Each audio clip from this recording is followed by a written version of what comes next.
What is up, guys? Just had some good friends of ours on the podcast, Ed and Eddie, and it's not like the cartoon characters. Ed Arevalo is co-owner of AG Rentals here in Fort Wayne, Indiana. He manages properties with his wife. And then Eddie Arevalo is the team leader of a Century 21 Bradley team of folks who are realtors as well as investors. So we get to talk to them about a lot of things. This podcast actually goes on for 2 hours, but don't worry, there are a lot of gems, a lot of really cool thoughts and moments in this podcast. Ed and Eddie do a lot of huge things in Fort Wayne and in other states as well, so you guys don't want to miss it. Stay tuned. All right, guys, welcome to the Tony and Dakota podcast. Today, we've got some super special guests. This is Ed Arevalo. He is a co-owner of AG Rentals. He owns a property management company with his wife. He also does a handful of other things that we'll get into later. This is Eddie. Although family-wise, everybody knows that this is Eddie and this is Santi.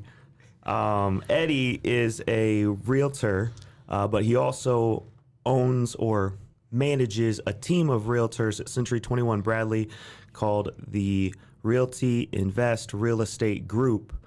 And he also has rental properties. Both these guys have rental properties.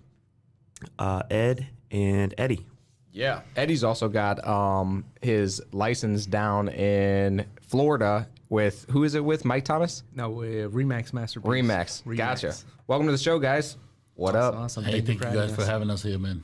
Excited. All right, what's our first question? So I want to know how AG got started. I know that Adam Garrig was part of it initially, and he's not as much anymore. He's pretty much out of it completely.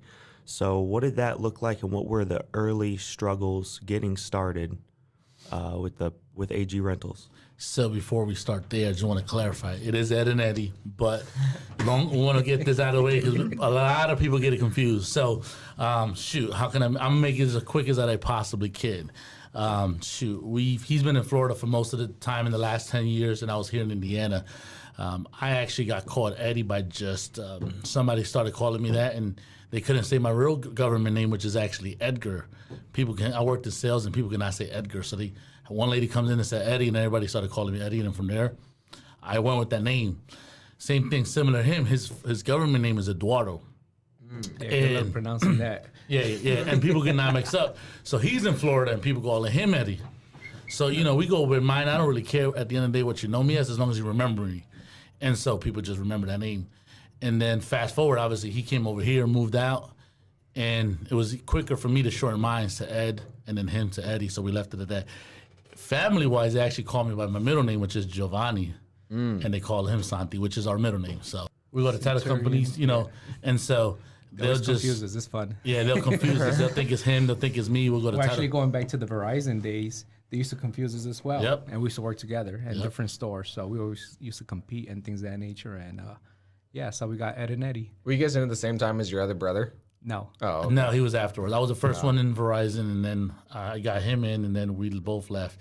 But because of that Arevalo lane, they knew we were salespeople. Mm-hmm. They got him in a heartbeat. So. That's it. There's like, yep, you're in. That being said, back to the question. Sorry, I want to clarify that because, like I said, people all the time get us confused. So I wanted to clarify that. Well, AG Rentals started up with my wife. She was in property management for about 13, 14 years at the time. That's all she's done pretty much right out of high school. She was good at it. She eventually got a real estate license, but didn't have her broker license. So that's where we kind of partnered up with Adam, who had his broker license at the time. We met with him. He wasn't using his broker license at all. We discussed deals and terms, and he knew that it was going to be a short-term period because the plan was my wife was going to get a broker license. She eventually got a broker license last year. And then that's when we still work with, we're really good friends with Adam. So shout out to Adam Garrig because he's really good. He was a really good essential part for us to start the business, and we're very grateful for him. We still keep him, communication on a daily basis. We still manage his houses. So for anybody who thinks, we're not talking to each other, we still are. Yeah. Awesome. Yeah, I see Eddie sometimes will post stuff about AG. I know that you're not an owner though, right? correct. And then how do you help with that business? And then you also have rental properties. So talk a little bit about how many rental properties you've got and how you contribute to AG. So I think AG is more established through Ed and Sarah, who opened up different platforms. So I am under the AG umbrella when it comes to the investment side. We also do real estate. I have a team as well. So I try to keep it separate, even though it kind of mixes it together, and it basically aligns in everything that we're trying to do. And that's why I decided to call it the Invest Real Estate Group. Because most of us are independent, we're investors there too. So we try to keep the costs low, and everything that we're doing is basically more rentals, off-market properties, and things of that nature. So we're not really 100% on the retail buying and selling side, even though we do that. When the opportunity comes, I do take advantage of that as well and help as many people as I can.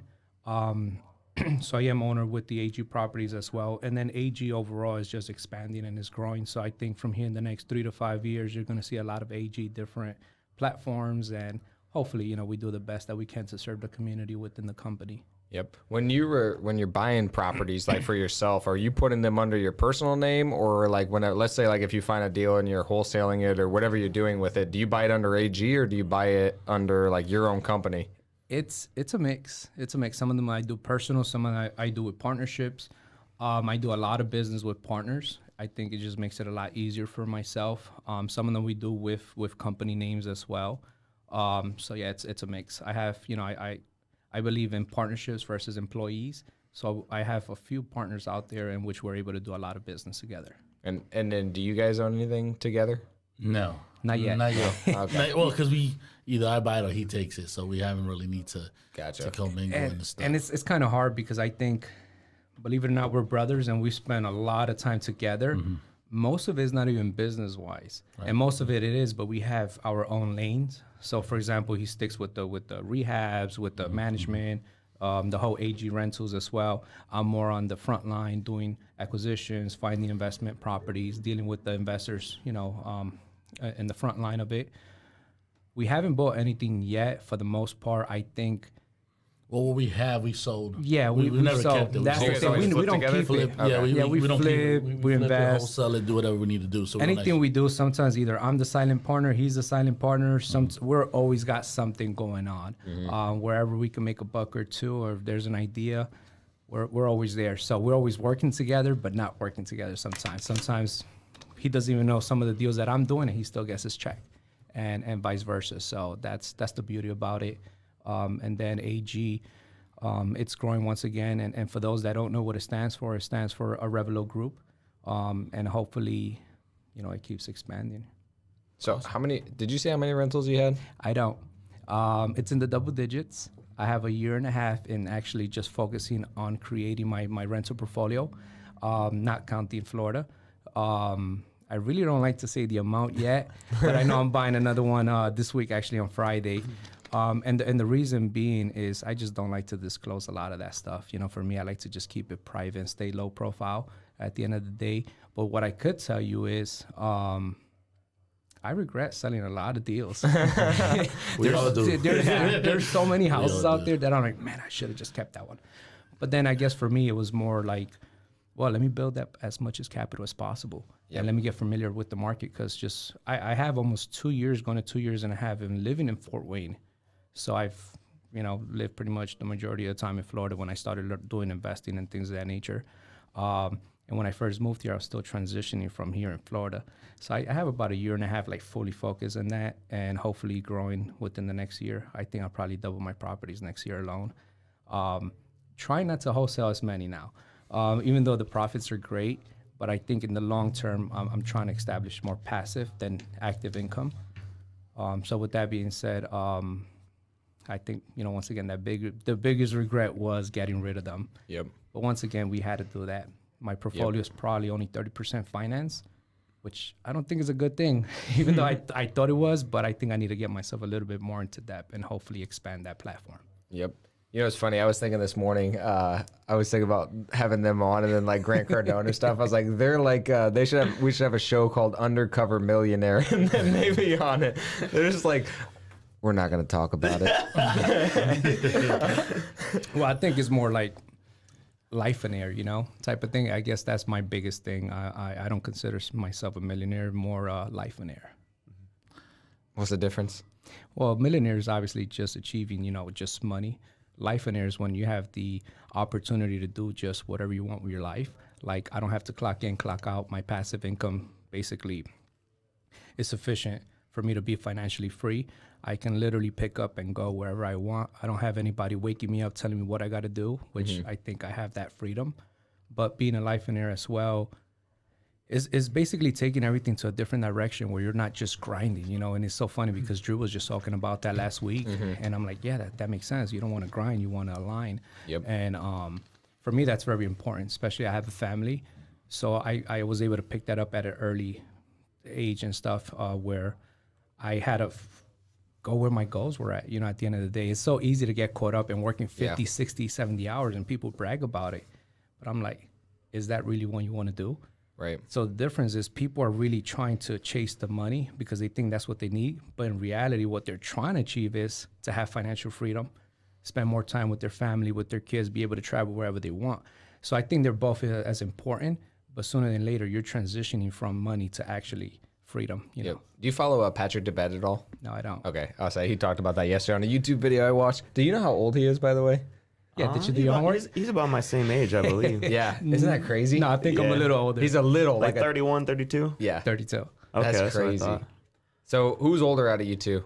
Well, obviously I am. 36, so he's 32. Okay. Yeah. And then 36. what about the guy that worked at Verizon? So we have 4 brothers. Okay. So we have one, he's younger, Milton. I forget their ages. And then my older He's brother, like Jay. 26, 27. Yeah, 26, 27. And my older brother is, what is he, hitting 40? 38, 38, 39. 39. Oh, he's older than you? Yeah, Oh, Everybody, I always forget that. everybody thinks I'm the oldest just because he has no facial hair. So He looks young. and he's shorter. I'm the tallest. So, yeah, everybody thinks I'm the oldest. But no, I'm actually the second. Wow. Yep. That's crazy. So I want to go back for a second because this is something that we've already talked about in private, but I think it'd be valuable for people. Grant Cardone always says, like, man, the only people who hide away, try and hide what they're doing and everything are drug dealers, man. Like you gotta like put your stuff out there. You gotta make sure everybody knows who you are, man. You gotta let people know what you're doing so that you can get the money that you need. But you guys, on the other hand, are more of like, listen, like if I tell other people what I'm doing, they may look into figuring out how they can sue me or how they can screw me over or the things that they could do. No, not like, necessarily. No, I think what a lot of it is how we grew up. You know, growing up in New York City, it's you keep to yourself, you mind your business. And so that's always stuck with us. Now, I've always told you guys on one-on-ones, conversations, smaller groups, I'll talk, we have conversations. In larger settings, I mean, I'll be honest with you, in a lot of meetings, people just stroking their egos. Hey, I got 30 units, I got 40 units, to me, it's not about that. To me, it's more about, how you built those relationships. So let's talk. I don't want to know exactly what you have, but tell me how you're doing it. What's your struggles? Tell me that stuff. I want to know that more than necessarily, hey, I got, 50 million property or $50 million worth of property. It's good. I'm happy for you, but not everybody's in that walk in life. And I don't want to put somebody down and say, hey, I got this much money in my bank account. Well, you don't snap. Now you just discourage them because they're like, crap, I'm never going to be there. But instead of, hey, these are the struggles. Anybody could do it. I could do it. I always tell people my story cannot be told without God because of my walk in life. And so for me, it's more about the numbers. For me, it's more, and like I said, we're very low profile. I don't go and post and stuff like that. There's nothing wrong with it. I mean, I see what you guys do a lot of the stuff, and it works well for you guys. And there's nothing wrong with you guys because you guys have a goal in mind, and you guys are helping people. You guys doing this podcast. I mean, there's a lot of reasons why you need to be out there, and you should be showing it because on your end, people are not believing you could do those numbers, so you guys need to show those numbers. In my end, I don't need that right now. I may eventually need to. This is why I'm here in this podcast too. I may need to show my face more. Do I want to? No. But yeah, because honestly, if it would have been somebody else who would have invited us to a podcast, 10 out of 10 times it probably would have been. Maybe not. I don't know, I just- mean, we're fine, that type of stuff. But I think, shout out to you guys. You guys are doing a great thing in the community. You guys are giving back. We also actually know you guys a little bit more of a personal level. So for us, it's a pleasure being out here. But it's not like we're hiding anything or we're being secret about anything because I feel like we're transparent. We're open books at the end of the day. But there's certain things that you want to just keep private. I guess that's always been the type of person that I've always been. And there's nothing wrong, like he said, whether you want to be open about it or not. It just depends the intention, you know, and who you're really inspiring and encouraging, you know, at the end of the day with the information that you are saying. But yeah, other than that, it's probably something that we don't really need at the moment. But I am kind of working on that, so I'm glad you mentioned that. Yeah. You know, kind of just going he out does there. a lot more. And just opening up a little bit, but I just never had the need to. But now I'm like, hey, why not? Just give it a try, you know, and start putting more stuff out there. Because, man, I've done a lot of things and I never boast about it or post either. I just keep it to myself. I'll say, so there's another guy that we actually met at this seminar. But one thing that I will say that, like, you hear a lot of people talking about what they're doing. You know what I mean? Like, so sometimes, like, telling people the actual real numbers, like, one, like, it's not about bragging. It's more about, like, telling them what's really going on. Because, like, we don't inflate our numbers. It's not like, oh, we made this amount, we did this, we did this. We only state, like, what we actually did. So I feel like a lot of other, like, gurus out there are telling people, oh, I did this, and it's not real. So I think, like, do you think that it's important at all to, like, validate? So, like, let's say, like, if you're getting information from people, you're not just going to go and listen to some guy on the street if he's like, hey, you shouldn't be investing in real estate. It's probably going to crash soon if he has no validation on anything that he's been doing. So sometimes telling the numbers gives validation. They're like, hey, I do know a little bit about what I'm talking about here because I've been doing this amount. Do you ever think that, like, you have to let people know, like, what you're doing in order to get credibility for them to listen to you? Oh, yeah. Oh, without a doubt, I think so. Like I said, in you guys' shoes, you guys are in the public. You guys are doing a lot more than just behind the scenes stuff. I do a lot more behind the scenes. I talk to, you know, private investors. I talk to, you know, owners that we manage property for. For them, they know our numbers. I mean, we have conversation about the numbers because obviously, like you said, they have to validate. You know, you got to know what you're doing. So in those cases, we have no problem. But I don't. For me personally, you know, I'm not on social media. I suck at being in social media, trying to post some of the stuff, and I'm trying to get better at it. You know what I mean? I'll do shoes. I'll do, you know, PlayStation, Xbox when I'm buying and selling all the time because I need the social media platform to sell them. Yep. But when it comes to real estate, we've been blessed, and that's all God. I mean, thankfully, we haven't had to do a lot. In the very beginning, we did a little bit of marketing. We did a little bit of social media. But God just opened the doors. Like, we don't even need to. We get a lot of referrals. I mean, you guys know it was referrals. You know, referrals is networking. For me, is that. I'd rather network. Yep. I'd rather do that. Now, should we be posting more? I think you guys, you mentioned it before. It's like you want to do it so you can help others. Yeah. And I think that's where, you know, that's one of the struggles is just, you know, how do you help someone without, you know, setting them up for failure because everybody's path is different. Right. You know, there's no one way into real estate. So it's hard for me to say, hey, here's the blueprint. This is going to work for you because it ain't. Right. You look at my blueprint, shoot, it was crazy, chaotic. It was, you know, it was definitely a path to get to where we're at now. And it's all, for me, it's all through God and the blessings he's given us. And the opportunity, especially with my wife and how, you know, her mindset. I'll say it for the record. She is the best property manager in Fort Wayne. Yeah. You know, and so she's a lot of people think he's the brains. No, yeah, she's the brains. She's the brains. She's the brains. She's a beast. You know, she's a beast. Yeah. He's just the face of it. You know, we're gonna touch on that later. Yeah. But I'll get ahead of myself. But to answer your question, I think it is very important. And unfortunately, we live in a very judgmental world where people, if they don't see shiny things in your neck, if they don't see a Rolex, if they don't see a fancy car, sometimes they'll be like, man, like you ain't doing it, you ain't successful, right? Because that's what they go based off, unfortunately. Well, I guess for me it was a little bit different in my journey because when I was 18, I met this millionaire who nobody, and probably that's what it comes down to. It depends on who's your influencers and your mentors, and whether they wanted to be your mentors or not, you still pick up a few things from them and you adapt accordingly. But I knew this millionaire who has, I don't even know how many houses right now, probably over 100 maybe or more, and you will look at him and he's the most simple guy, and you would never think. He probably wears the same shirt every so often, drives a car that he probably paid cash for, and you will look at him and you will be like, man, he's not successful. He's probably richer than most of the people that probably invested in this area. So I guess for me, I picked up on that. And maybe that's why probably I put that one post when I noticed. I looked at my closet and I'm like, well, geez, I got the same shirt. Like I try to simplify my life so then I can just be, more given, with my time mentally and with my finances overall too. So I don't get stuck on just what we have. But yeah, to your point, it is very important to show that. And then also when I do have my one-on-ones, I kind of just go over everything with my clients or my friends or people who just want to invest. And to Ed's point, right now, I feel like we're in the level that I don't even have to say anything. People just validate and they're like, hey, Eddie, I want to work with you, which I've been privileged to actually pick and choose who I want to work with, which is a good thing and is a bad thing because there's a lot of people that probably need of my time, but we got to be selective too within our 24 hours. Yep.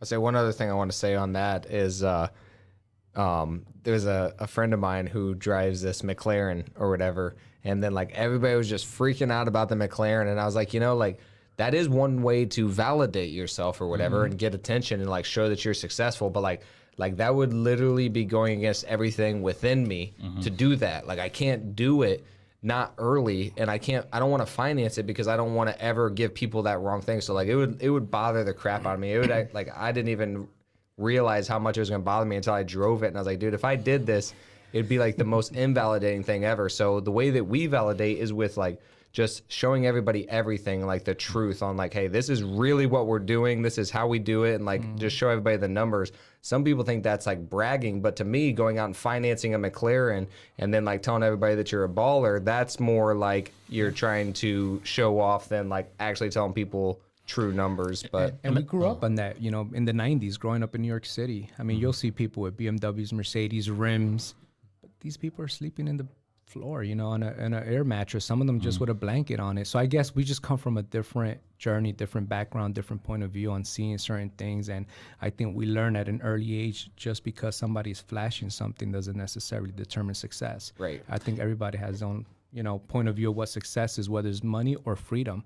Like for me, I validate my success with freedom. Yeah. Like I don't even work more than 20 hours a week. Like, so, and I take really pride in that. That's a good lesson, and I actually have a question that like goes along those same lines. So I'll hit you guys with this, and then you can. Yeah, share you got so many that you're gonna hit us with. So growing up in New York obviously is much different from living here in Fort Wayne.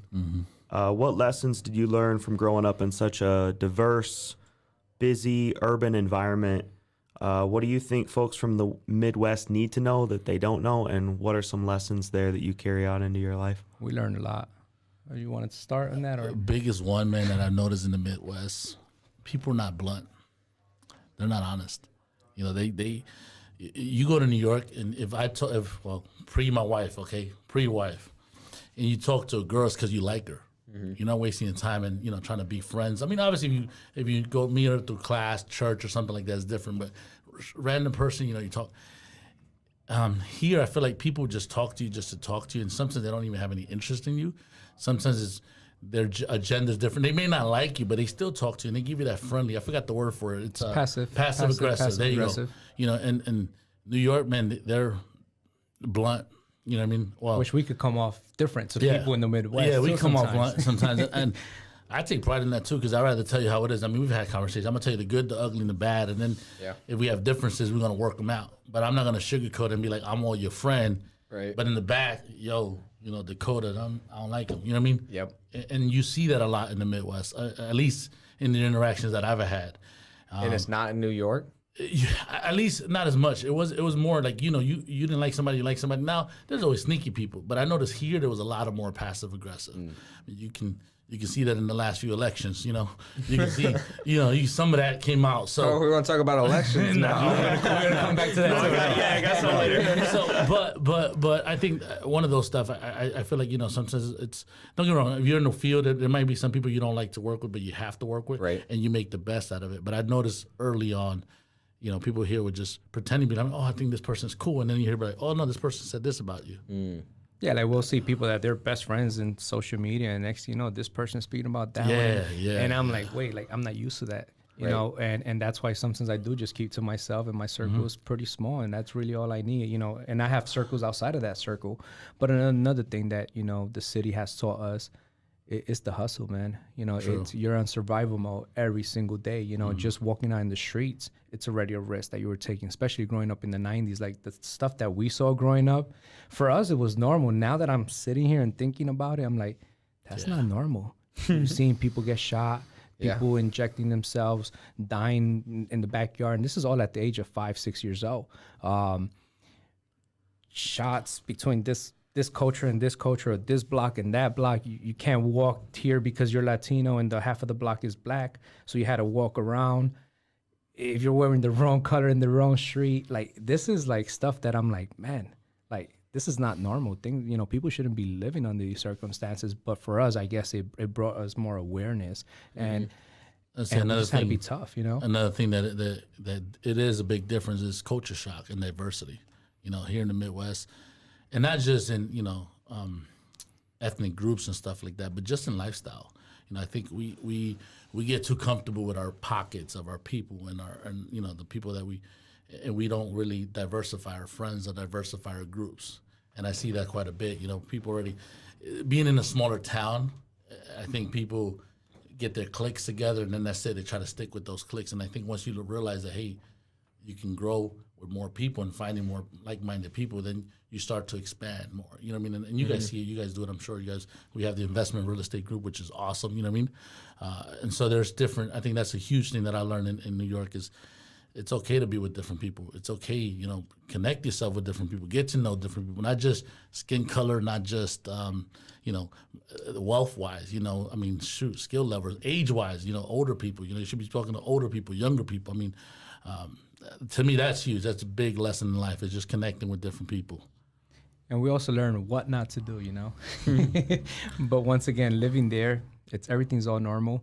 I love my city, you know, it's the city that made us. And I think without coming from that city, we probably wouldn't have what we have, you know, besides God, you know, providing everything, all the tools necessary. But other than that, it taught us a lot. I mean, we could keep going on and on and on, but we're trying to keep it within an hour. Yeah. Was it New York, New York? New York Brooklyn, City, New York. Brooklyn. Okay. Yeah. Wow.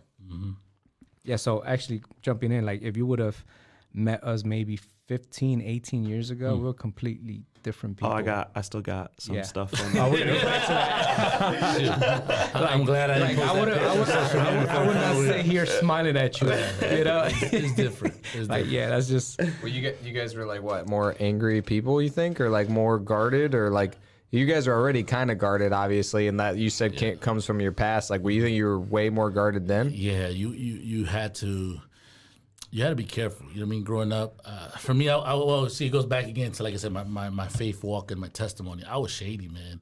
I was, you know, a liar, manipulator. I mean, I was everything, all of the above. And so transitioning over here, there's stuff that I had to let go, but some of that stuff you keep is good. I mean, some of that values, some of the systems that I've learned has kept me because it keeps me humble. You know what I mean? Yeah. I don't want to be brag. For me, see, I guess it goes to a personal level too. You know, I may struggle with the bragginess because that's something that growing up you see that people flashing. So for me, it's like I don't want to flash because I don't want to brag because that was a perception that I had. Yep. So you know, it goes into that. You know, you learn some of the good stuff. You take what you learn and go from there. And so I mean, it's been.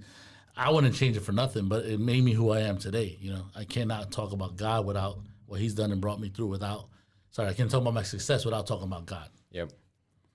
we'll leave that for the other questions. There. Let me give you a couple fun ones, and then we'll go further into this. We'll say the other ones weren't fun. I mean, they're fun. Well, a little bit heavier stuff, a little bit more dramatic. Which I do appreciate that, honestly, because you know sometimes you don't have the opportunity to speak to other people, you know, and dive in. You know, I feel like everybody that we meet is always talking about, and I guess that's another thing. So everybody's just talking about this, and this. I'm like, you know, it's all a cloud. You know, realistically, let's touch on this. Let's touch on these questions. Let's touch on what the people really need to see, you know, behind the scenes. It don't matter if I have a flashy car or a house or this and that. At the end of the day, I think people are more impacted by the truth and how we actually can relate to them. And that's how influencers are today. You know, you may follow that one guy that you just talked about that I don't, because I guess we align it and follow the people that we can relate to more than anything. Yeah. So I guess for me, that's what I'm big into, you know, is being relatable with people, because there's people that I can probably connect with, and there's other people I just won't be able to as much as I may want to, or tell them, you know, my journey. All right, a couple fun ones before Go we ahead, get throw 'em heavy out. again. It ain't heavy. We're good, man. Ed has an entire closet in his house man. dedicated to shoes. Yes, sir. Oh, you didn't see his other closet then. Okay. Okay. Ed may have more than one closet dedicated to shoes. Ed, you only have 3 brands for the rest of your life. 3 brands. Which 3 brands are you Sneakers? picking? Yep. Oh, it's easy. Nike. Well, Jordan is part of Nike, so Nike. I mean, I only wear Nikes. I mean, I have a couple of Vans because I have a good friend of mine that has a clothing brand that did a collaboration with Vans. I don't really wear Adidas, and I don't wear Tim's since the New York days. So all I wear is Nike. So that's easy. Awesome. All right. When we went to 10X GrowthCon together in Miami, you guys took us around. We got to sample some authentic Latino food. It was really good. And so which country has the best food? If you could only eat from one country for the rest of your life, which one are you choosing? Both of you. Ecuador. Yeah, I would say Ecuadorian food is. It's my country. And it's not 'cause we're from. yeah, but it's not just because we're from there, right? It's good. It's because your family's so diverse, they make everything. Exactly. And here's the thing, right? When I went to Ecuador, the Mexican culture, they have their tacos, burritos, which is almost about the same food. It's just the carb that changes. And you don't eat tacos. And I don't eat tacos. I mean, unless that's the only thing there. But I love burritos. Like the one we just ate was really good, and I'll go back to that place. Unfortunately, they're not sponsoring the show, so I won't mention. We should tell every time we do it. We talked about that. But Sponsors. I won't sponsor them right now or say their name or anything like that. But when I went to Ecuador, right, it's like I go into this city, and I'm eating their typical plate, which is good. Then I go to half an hour to another little city in another town. Every little town has their own typical plate. And it's like an never-ending cycle. And I never even got to experience the whole food culture there. So, yeah, it's Ecuador. Yeah, right? I'm sure everybody from their own countries going to say their own food, and they should. I mean, hopefully. I would not say American food, but Well, you got to go back into the roots of America. It's a melting pot, so really it's all around the country. Yeah. So, it's not, I mean. Pizza. Yeah, Not even pizza that comes because from Italy, so, right. so I mean, we got no which food. the American we got no food. No, America has food. I mean, it's just the melting pot. That's the beauty Yeah. of America. You know what I mean? So it's not like I mean. Yeah. I thought you were gonna say something. Oh, no. He's like, all right, next question. Yeah, next question. Ecuador for the win. Ecuador. Yeah. So, And Colombian. I mean, they're just, They're the same. Yeah, man, food is so good. It's hard to pick and choose. Yeah. Where did we eat? What places? So we ate a little bit of Ecuadorian. I think we did Colombian and we did Puerto Rican. We love food. I mean, as you could tell, bro. We Was the first one that we heavy went set. to? Was that I the don't remember Ecuador? which one we I went don't to. remember Which one we went to. I mean, we eat so much. Everywhere we go, we eat. So We made a few stops here and there. well, we remember the Puerto The Puerto Rican one. The too. Puerto Rican with the music. Yeah, we music. remember the Puerto Rican Oh, is that the one with all the music? The music. Yeah, they basically said like Puerto Rican Yeah, it had a big parking only, flag. and I was like, Yeah. is The it whole okay? building, the whole corner was the flag. It's like, guys, Oh, is it shout out Puerto to Rican- my Puerto Rican people. They love their flag. Puerto Rican food is good too. like, hey, is Yeah. it okay if we're here? And you're like, yeah, as long as you're with us. That's the beauty. We go anywhere, man. We love food. That's one thing that New York taught us, the diversity. Like I can hear somebody's accent for the most part. I can guess where they're from, whether they're Guatemalan, Salvadoran, Honduran, or Mexican, Colombian. I can distinguish that, which is pretty fun. A lot of people are amazed when I call the culture out or be like, oh yeah, you're from Colombia or you're from Honduras. Like, oh man, I'm so glad you didn't call me another country. Do people know where you guys are from, or since you're from New York, they're like, They dude, I don't. don't know what they're saying. We've gotten What confused. did you call us when we first met you? Latino. Oh yeah. So no, we actually do a lot of people because they don't know. You know what I mean? A lot Yeah. of that is ignorance. They just call us Mexican. My wife is Mexican, so But going nothing back to against. the New York thing, right? Yeah. Once again, culture and everything we grew up with. We actually grew up with Puerto Ricans, Dominicans, and blacks. We actually lived right on Bushwick Avenue and in Knickerbocker too. So most of our friends were Puerto Rican, Dominican, blacks, and then we have a we few have Mexicans. Hondurans. No, we have Hondurans. Well, we did too in church, Church but where Honduran. we lived at, Right. the majority, it was Puerto Ricans and Dominicans. We barely bumped into Ecuadorians or Colombians. They were more in Queens and Roosevelt and that whole other sector there. So we lived borderline Bushwick, where it was like Best Eye, Broadway, the blacks here. So we were actually able to mix with everybody. Like I could have gone to Broadway or Marcy and we can just relate with the people there. I could have gone to Jamaica, Queens and met people there and just relate. sometimes you got to be careful which block you go into. But I think for us, we've got called Puerto Rican. Like the Hispanics, for the most part, they'll call us Puerto Rican. Some people will call me Turkey or Italian or Hawaiian. Like we just get tons of different, countries. So it's pretty fun. Does your guys' Spanish, since you're around all those people, does it mix? Yeah, it's very mixed. It's- yeah. Very mixed. It's not. We just say it's a New York Spanish. Yeah. Or when we speak to New York, sometimes when I go to New York and come back, sometimes there's a few words that we kind of pick up again and bring back to the Midwest, and then we catch ourselves saying certain stuff. Yeah, I catch myself depending on who I'm talking to. The accent or the words that they use comes out just natural. My wife always thinks I'm making fun of people.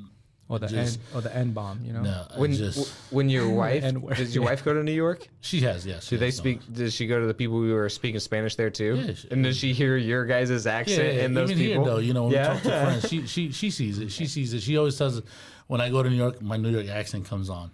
What about your parents? What are they saying? Like your parents they're just like they don't talk like that, right? Well, They have some slang. My mom is. I mean, obviously, she was born in Ecuador. She spent most of her life in Ecuador, so she's strong. But obviously, she lost some of the accent too from Ecuador. So, and the funny thing is she makes really good arroz con gandules, which is a Puerto Rican plate, So once again, my mom is the best. Dang, cook. we should have had your mom sponsor this show.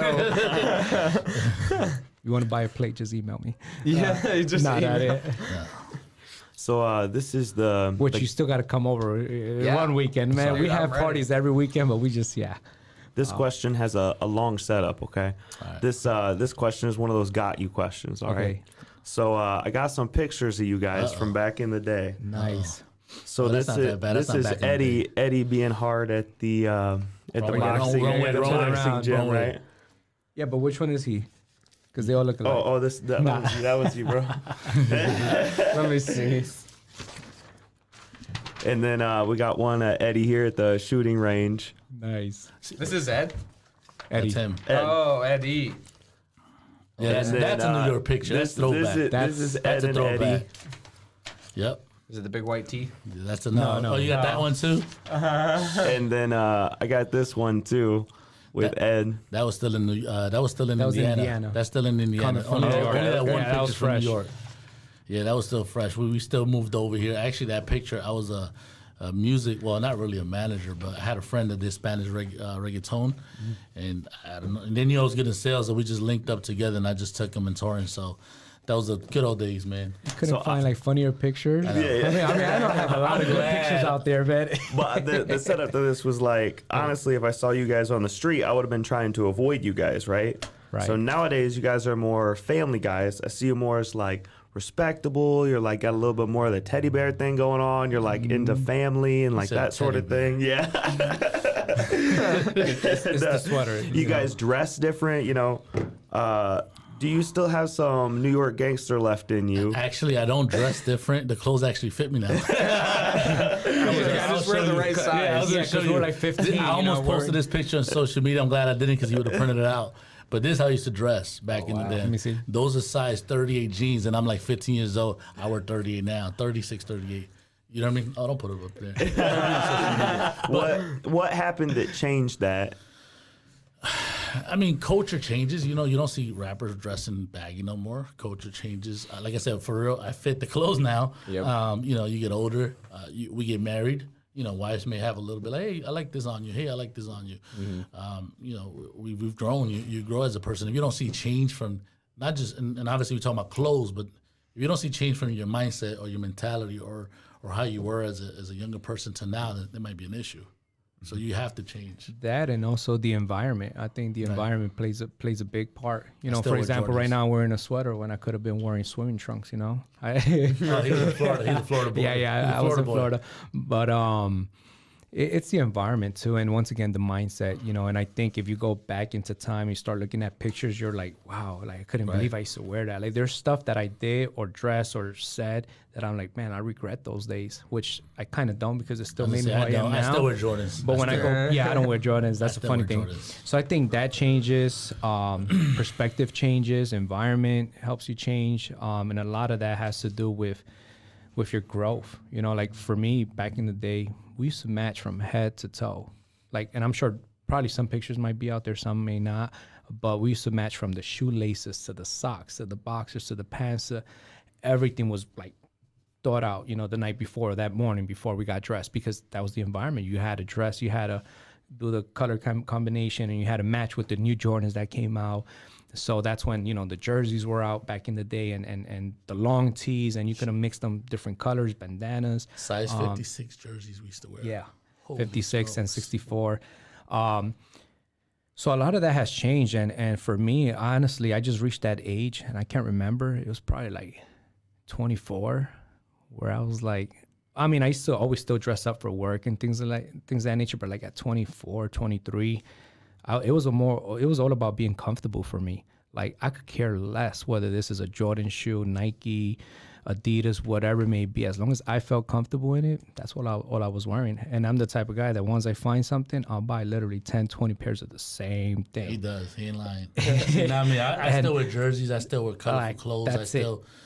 I still wear sneakers that pop. You know what I mean? I still love that. I embrace that. You know what I mean? Yep. I just don't wear it as baggy And I no have more. other shoes. I just don't wear them. I'm just comfortable. I don't even think twice what I'm gonna wear. I could care less. And I think also maybe because at that age I reached a certain level, financial level, that it was not about impressing anybody or anything like that. It was more about like, you get to that point, you realize, well, who am I impressing? Why am I dressing like this? Who am I driving this car for at the end of the day if that's not something I liked?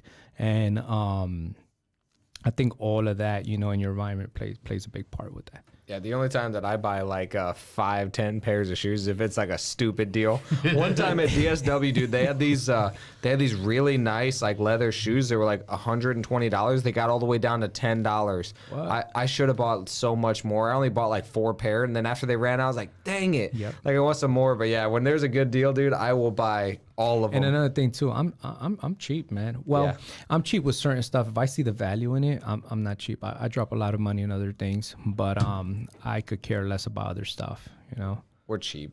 We Or I buy. call it wise, It started as cheap, but I'm like, no, I'm actually being wise. Yeah. Once you start, We mess going with him down. all the time. We call him, he's a cheap one. He knows. But it's I mean, like I said, we all have our stuff, and obviously, I had to push him. Well, I didn't push him directly, but we had to push him to get a newer vehicle. I was just about to say that. I was like, Ed's driving the Toyota. He's the one driving the Lexus, and he's the cheap one.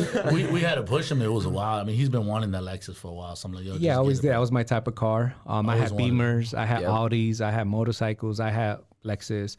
But out of all of them, my favorite car is a Lexus, the IS300 in particular. And It's parked outside. red interior. Like I have my Yep. specifics. So it took me that long because obviously there was no inventory during the whole COVID thing. Yep. And then two, being cheap, I'm like, well, I don't want to pay for this. Right. So then I was like, I'm gonna buy myself one more house, so then that house could pay for my car. Yep. And then I did.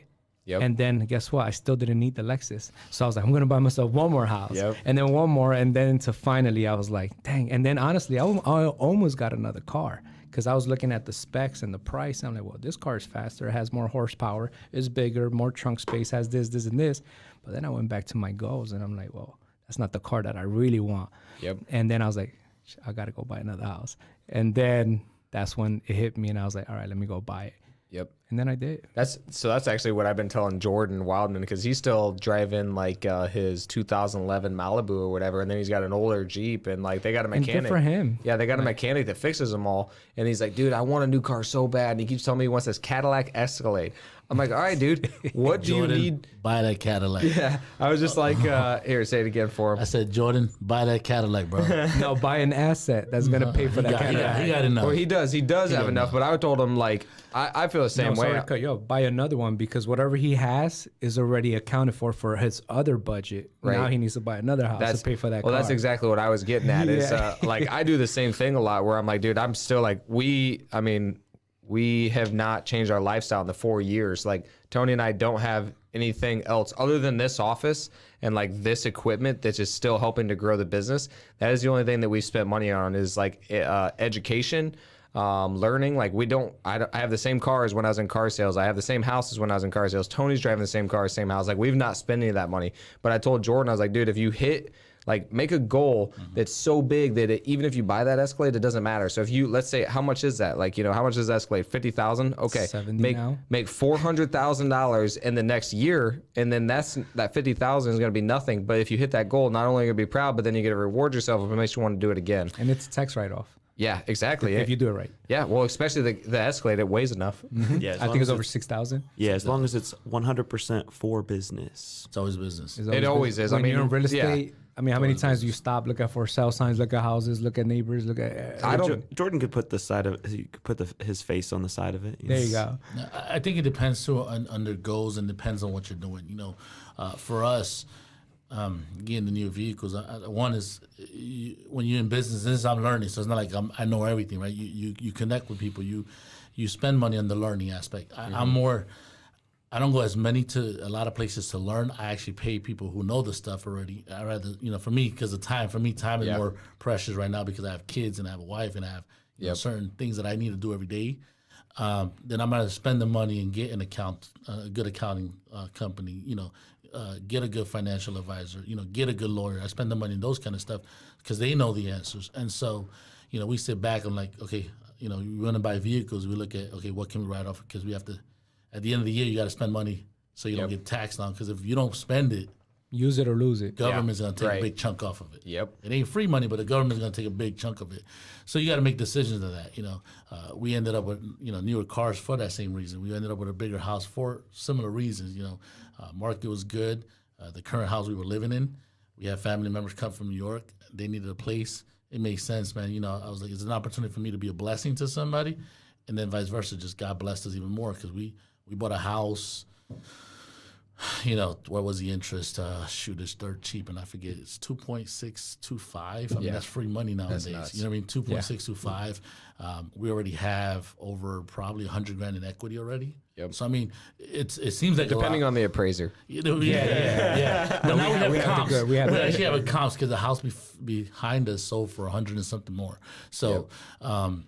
That was nuts. That appraiser drove us nuts. But, those are things that you look at. So it's not like we wanted the things, but they just fall in our laps. And that's where I tell you, God has blessed us for those opportunities because I wouldn't have got the house that I live in now if it wasn't for those opportunities that God allowed us to be part of, but also the opportunities that God gave us within those. You know what I mean? So you look at it, it's like, God has helped us make a lot of good financial decisions. Let's just say that.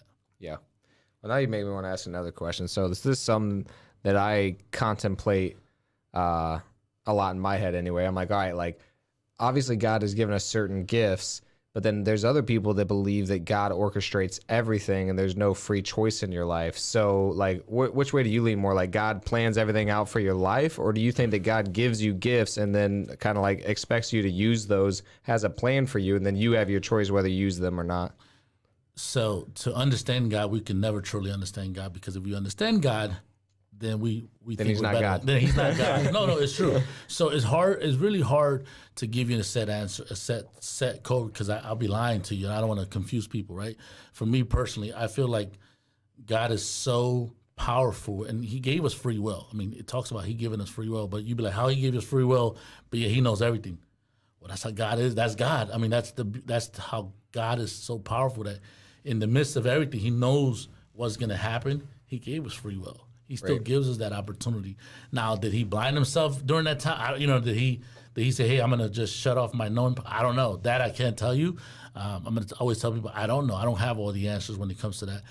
But no one can tell me that God didn't do the things that has happened in my life, and He was a part of it, because He was. I mean, that's... I think everybody has their own talent. Everybody's put on this earth for a specific reason. I think we all have special gifts.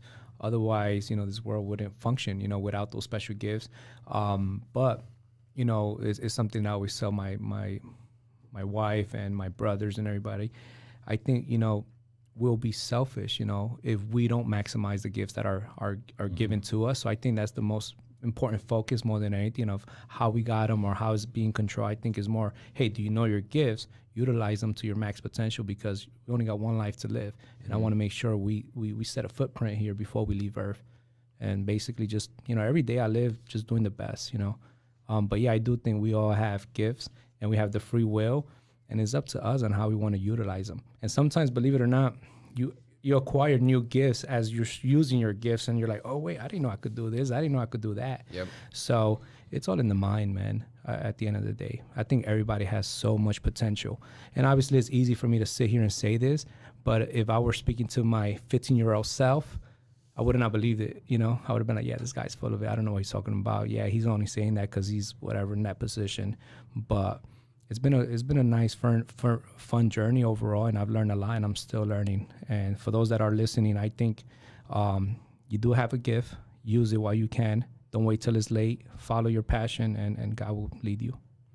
I got one last question on that, because I wonder if you guys struggle with it too. So something that I struggle with a lot is that I feel like God has given me a special gift in that I am like, unique and powerful. But at the same time, I also struggle with, dude, I'm a freaking grain of sand. Like, I'm here today and gone tomorrow, and very insignificant in the grand scheme of like this entire earth and how small we are. Like, I'm basically an ant, you know what I mean? I don't know if you guys ever been in those like planetariums or whatever thing, and they keep zooming out, and you realize how small you are, but then how powerful we are at the same time, because like obviously we have like God in us. I wasn't sure if you guys struggle with that or ever thought about it, or like how do you guys feel about like who you are, your giftedness, how powerful you are, how many people you can influence, but then also like you're here today and gone tomorrow. Do you guys struggle with that ever? Or? Yeah, that's what keeps you humble. I mean, that's what keeps me humble, is realizing like, God's blessed me tremendously, not just financially, beautiful wife, wonderful kids, wonderful family, blessed beyond measure. But at the same time, like you said, we're a grain of salt.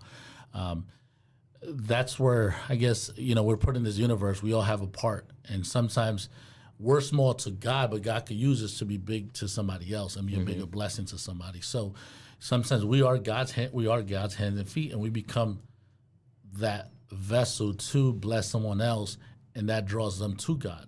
So we are important. Yes, now you keep that in the back of your mind, like, shoot, but I could be gone tomorrow. That's just a way, to me, it's a reminder, like, yo, you got to humble yourself. It ain't about you. You could be, I tell my wife all the time, are you ready to be broke and still serve God if tomorrow everything is gone? Right. Are you still willing to, be content to what you have? And I think that's what blessed us in my life, is we've been content in every stage we've been at. We right now we're financially blessed, but shoot, we used to eat, we were poor. We grew up poor, And so knowing that, what, God has blessed us, and it's not all my money. And knowing how to use that. Which for some reason, poor food tastes a lot better than a $30, $40 plate. Sometimes it does. True. It does. Yeah, we'd rather go to hole in the walls and go to the nice fancy restaurants. Every now and then we do, but, just for the experience. I think that's what it is. Like the rice and eggs, rice and fried egg. Oh, I love rice and fried eggs. I mean, hey, we eat that now as a luxury because we can't wait for my mom to do that. Which back then it was vice versa. Eating McDonald's, Burger King, Chinese food on a Sunday was for us like, wow, that's a splurge. Right now it's backwards. I'm like, I'd rather go eat my mom's food versus going to downtown and eating in whatever restaurant. And I don't say it because it's cheap. If I were to give her the same money, I'll pay even 10 times more, because it just tastes so good.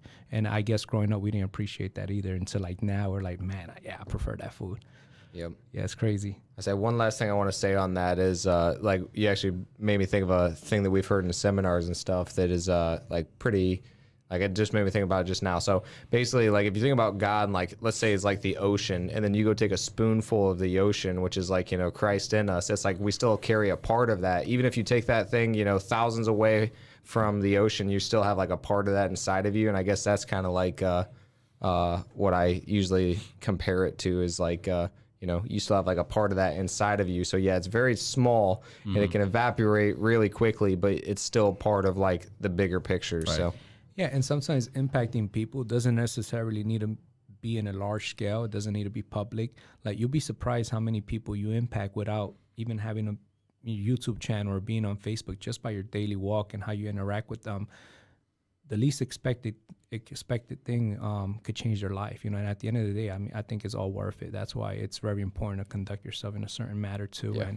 And you're in a position where you have a lot of people just looking at you, and unfortunately, it's a blessing and a curse, because you don't want to fail either. You want to make sure that you strive every day to keep, one, holding your image, two, being successful for your own good, and three, you got a lot of people counting on you.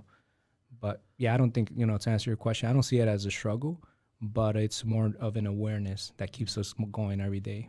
Yep. So I have a question here. Another one? Yeah. The question, I'll start with the question and then I'll give you guys some context and then I'll come back to the question again. Right. So the question is, are people a product of their environment? But we also know that everyone's capable. You know, you can resist the mold. Some people become victims of their environment.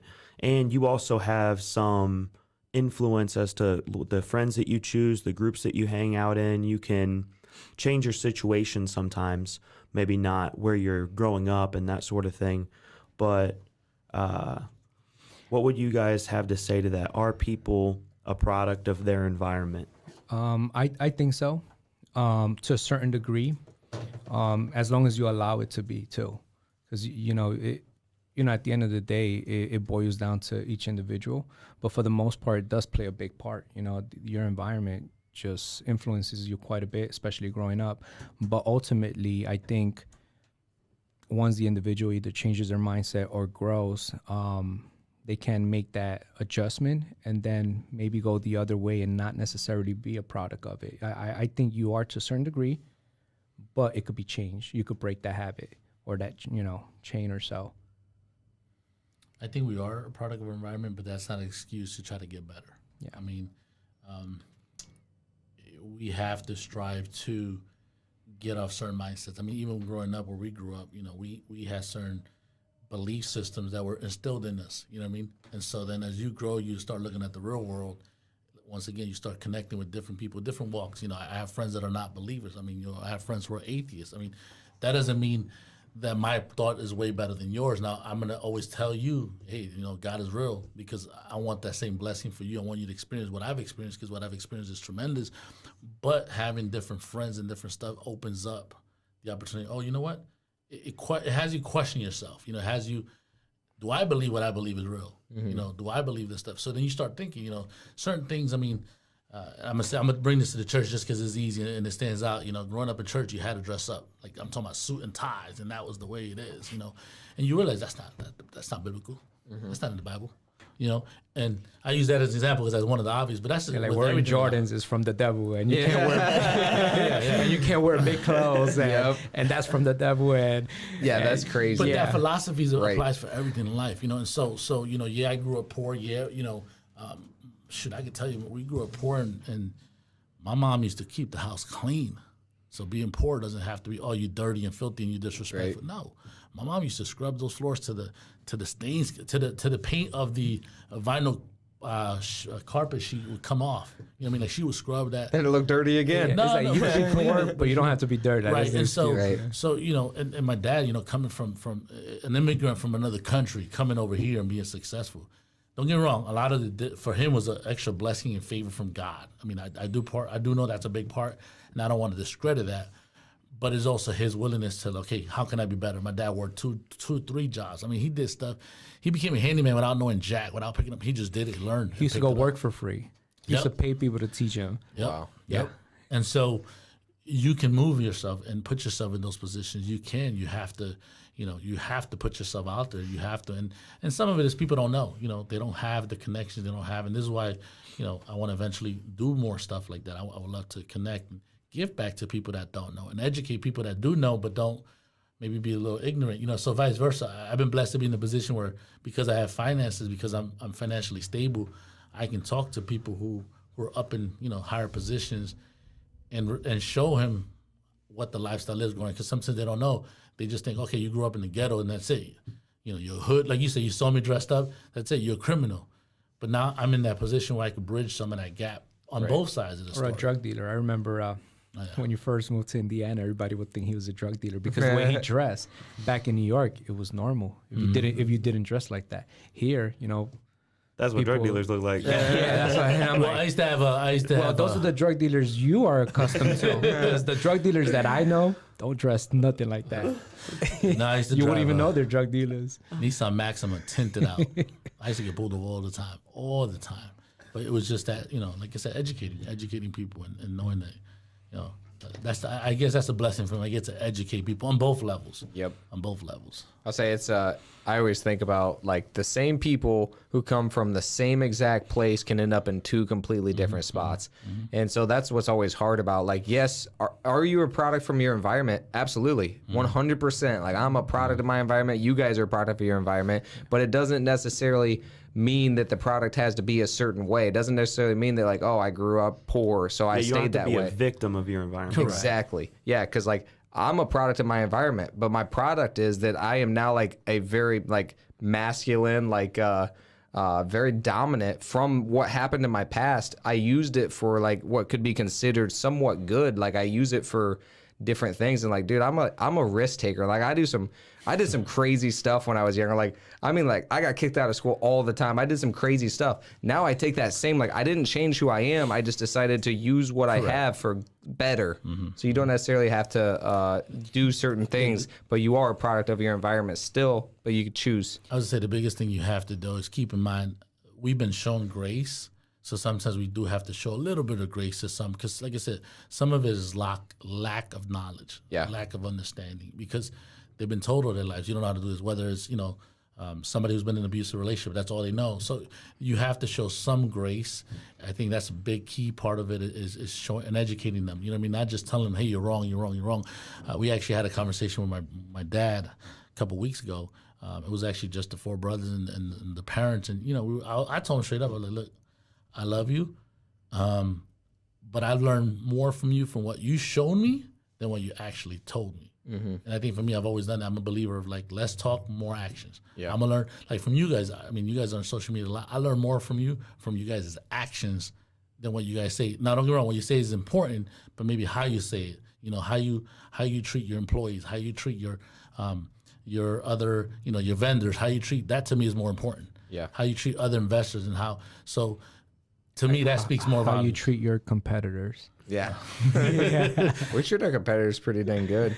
Yeah. But so that brings me to another question, actually, is a question that Tony and I have talked a lot about is like, for me, my parents, even though we grew up super poor and like, I was in foster care a lot and like some crazy stuff, my parents still always like, they believed in me a lot. Like they instilled a lot of self-confidence in me, because they're always like, oh, you're so smart, you're going to be like, you can do whatever you want. Like, were your parents like that? Because it seems like all four of you boys, like, do pretty dang good, or like at least have a lot of confidence in yourself. Were your parents like very much like always like saying that you guys are great, or like were they more like, you guys suck, and, like were they more pessimistic towards you guys? They're humans, so obviously there was times they'd probably be like, they probably said something that might have been hurtful.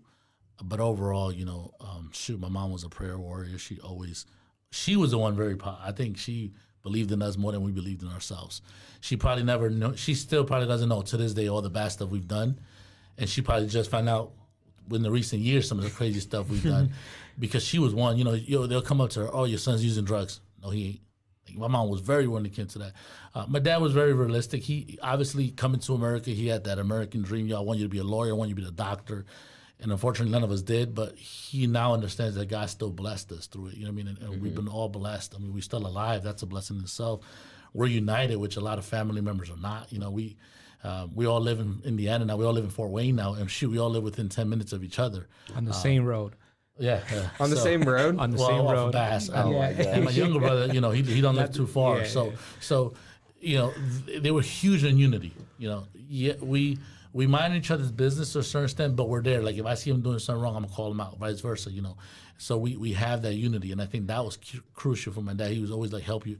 We're family. You got to help each other out. You got to help each other out. And, we've used that mindset.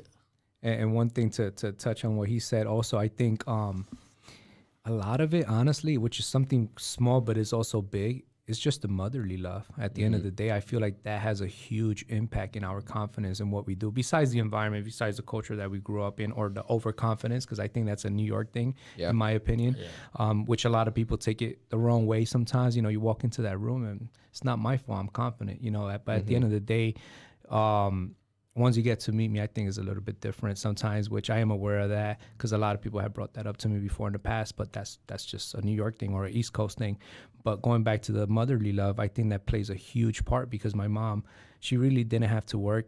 That's when my dad worked 2 to 3 jobs to make sure that she raised us, she fed us. My dad was completely... She worked because she had 4 boys. Yeah. Easy. Which now I know, I'm like, man, that's a lot of work. Yeah. Like, I'm barely trying to do it too. Yeah. So with that being said, I think that plays a huge part, in a child, at an early age, besides the fact that she's a prayer warrior. And I think that goes a long way. So if there's people listening out there, man, just what you speak into your kids' lives makes a big difference. That prayer and the love more than anything. Like, it's so easy to get caught up in the materialistic things. But growing up, like, if I tell you the stuff, it's crazy. Like, we can sit here once again for hours just talking about it. But we didn't grow up really on stuff like, you know, game, what do you call those? Right. Like, Video games? the video games. I mean, we only had like one, which I think was like Nintendo or something like that. After that, my dad never bought us anything. Anything else that we wanted above what they gave us, we had to work for it. Like, we only had one pair of shoes. After that, you want Jordans, you want this, you want that, you go get it on your own. Same thing happened with clothes. You know, we'll have like 2 pairs of jeans and like 3-4 other shirts, and that's it.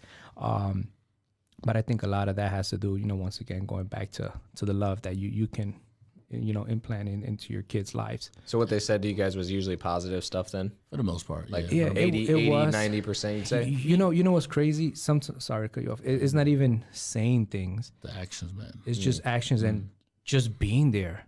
Like, coming home from school and your mom is there. She already cooked a meal for you, even though my dad wasn't there. I guess just being there. And honestly, I don't know. I can't sit here and say, yeah, this is exactly what, you know. But Right. I know there's times that I sit back and I look and I think about the past, and I'm like, well, this had to influence this had to influence that, you know, from being, you know, a newborn. Yeah, I was gonna say actions speak a lot more than words, man. And you know, I mean, you don't have kids, but I see Tony, his daughter, man. I love seeing those posts. Yeah. Now, I'm sure there's a lot more that goes on. They do a lot more, but just having those times that you know, he went to Goshen. I'm like, dude's in the next. You know, I was like, I seen that spot. I'm like, yo, those are wonderful times because you're creating memories with your kids. You know. Yeah. And so those are the memories we have. My dad would take us places. My dad would take us and other kids places because their parents won't take them. Yep. And, you know, seeing those stuff, that, like I said, once again, it was those actions. And your kids are going to remember those actions more than anything else. Yep. You know, and having that bond. I love seeing dads. I love seeing dads stepping up to the plate. You know, that motivates me. I see him with his daughter. I'm like, man, like, she's everywhere. That's cool. You know, I want to have my kid everywhere, bring him everywhere because, you know what, I don't really care what other people think. Yeah. Another thing too is, which, you know, probably add onto your list as for homework. We don't have any sisters. Yep. So I think another thing that could play a part is my mom taught us how to basically press our own clothes, Yeah, how to iron- cook, iron my clothes daily. how to clean, how to do everything that we had to do. So I guess for now is I feel like, well, you know, I have all the tools necessary to like just, you know, be successful in life, Yep. you know, that type of stuff. But As I say, it's funny because I grew up with 2 sisters and my mom mostly. So it's like I was like the opposite of you guys. Tony grew up with, you only had 1 sister, right? Yep. Yeah. It's 1 sister too. That's probably, I wonder how I would have turned out if I had a brother. Probably even more aggressive. more fighting herself. Yeah. Or he would have beat you up and you would have been a punk. So Oh yeah, who knows? or I could have Who knows? been I could have been like the one getting beat. Nah, I wouldn't have. You see, that's why he gave you 2 sisters. So you guys are family guys. You both have wives. Most people don't know that Eddie's been married for like 9 years now. Your wife isn't as like obvious in social media and that sort of thing. She's not like out there to the public. Ed's wife wears the pants in the relationship. So, She writes the checks, man. So. so most people know Ed's wife, Sarah. But how do you guys manage home life and business at the same time? And then how do you make sure you're spending quality time with your kids and your wife and getting things done? Because you guys do a lot. How do you manage all that? I think the first thing, honestly, well, to go back to what you were speaking, you know, earlier about the family. I mean, we're so close that I literally left everything I had in Florida. Right. I had a successful business. There was no need to move. Let's be honest, Florida's a lot better, you know, especially around this time of year. Very, very good life out there. But once again, because our family was so close, and I think for us, we find strength, you know, by being together and you know, at the end of the day, unity, you know, was really what has helped us more than anything, because my dad has always implemented that and, you know, staying together. So yeah, we left that. So my main goal was always to be financially free. I think that plays a big part, because once I stopped chasing the money, I mean, I left the corporate job, you know, when we were making tons of money at the age of 19. And for me, I was like, well, I'm not going to be a sellout to the retail world or to the, you know, working on Black Fridays, Christmas, things of that nature. So at a very early age, I kind of like snipped that. And I was like, you know what? I need to change. I need to make sure that I'm not just stuck chasing the money. So what has allowed me to balance that was not chasing the money, ironically. you know, and once you start, you know, keep going after your goals without following the money, everything else comes. So the way I've been able to balance it, which I still haven't mastered, I'm still learning, because right when you think you got it down packed, something else happens. You know, like when I was first married, I had to let go of the job so I could spend more time with my wife and enjoy Florida, you know, and travel as much as we could. But if we weren't financially free, we wouldn't be able to. I feel like I would have still had to clock in, or, hey, I can't do this, I got to go work. So I slowly worked up my way up the ladder to building that passive income, or working less, in my opinion. And then once I thought, you know, I had that, then my first son comes, and then it changes everything, because now it's like, all right, I got to give personal time, work time, my wife, and then my kid. And you got to learn how to like separate all of those. And then I'm over here like, well, where's the guidebook? Like, there's nobody out here to teach you how to be a father, how to be a husband. I mean, there's role models that you can learn from, but at the end of the day, every relationship is different.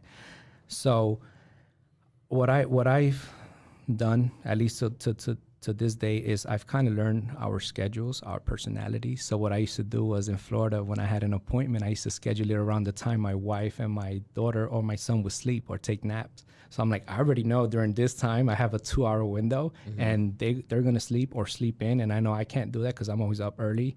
Let me go ahead and work during this time, so then I can free up my time later on when they are awake and, you know, when they most need me.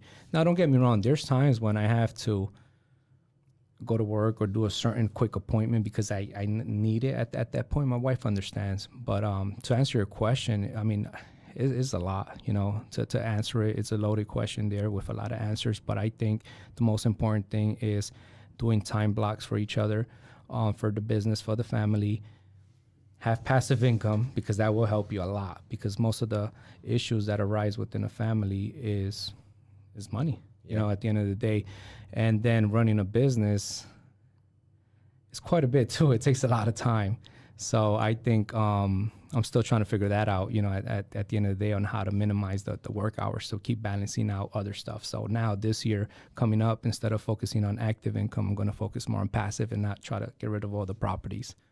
But that's a little bit of how I try to balance that out. How many kids do you have? 2. Okay. Yeah, so for me, my wife told me early on, man, she don't care about the money.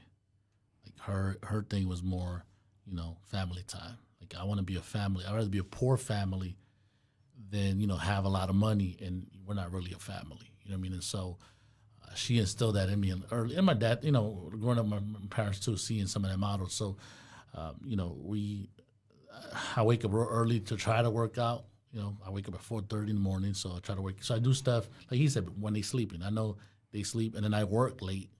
Yep. But during the day, I'm all over the place. And now, when I get home from work, if it's nothing emergency, then I'll put my phone not away, but I try to spend a little more time with them in between the school, and then I help my wife. Like, we have different, I guess we're gonna call them chores, but it's not chores. We have a good balance in helping each other out in the house and knowing the different things that we each got to do. And so trying to do that better every day. You know, I mean, I you know, from 5 to 8, if you call me, I may not respond, and then I'll call you afterward. You see me, I'll call you 8 o'clock, 9 o'clock. Because my kids are already in bed. So, we put them to bed, we showered them, we got them taken care of. Then I'm free, I can go back to work and do some stuff, you know. And so having that balance, you know, understanding that it's not all about the money. Can we make more money right now? Sure, probably. But do I need to? Like, I mean, is it the cost of losing my family? You know, what my wife, you learn about love languages and what your wife, you know, what each other wants. Is it worth more than that, you know? Right. And so I bust my butt working hard, don't get me wrong, but I'm not going to lose my family while I'm doing that. You know what I mean? And I've seen many people do that. I know friends that struggle with that, and, you know, friends that have lost family, you know what I mean? And yet they're rich. Right. But it doesn't matter at the end of the day. So having that balance has helped me tremendously. Don't get me wrong, I'm a workaholic. I still work. We go on vacation, we work, but we know the balance, because now we know the freedom we have. That bought, like he said, now you get that freedom once you achieve, but you got to learn that with the small things. You got to learn that discipline. That's a discipline you got to learn at an early age. You don't wait till you get rich to now I got a balanced life. Yep. Do it now. You know, when you don't have nothing, learn those disciplines. So when you do get money, because someone said money only magnifies what you do already. Yeah. It doesn't change who you are. Right. Some rich people are a-holes. So that's what I always feel like, is I'm like, all right, once I get there, then I'm gonna figure it all out. And I'm like, you dude, gotta figure it out now, man. yeah, we gotta figure it out. You gotta figure it out Like now a because question Yeah. that also helps me is every time I say no to this, I'm saying yes to this. And when I say yes to this, I'm saying no to somebody. So I don't know where I heard that from or who told me that at an early age. And I picked that up pretty quickly.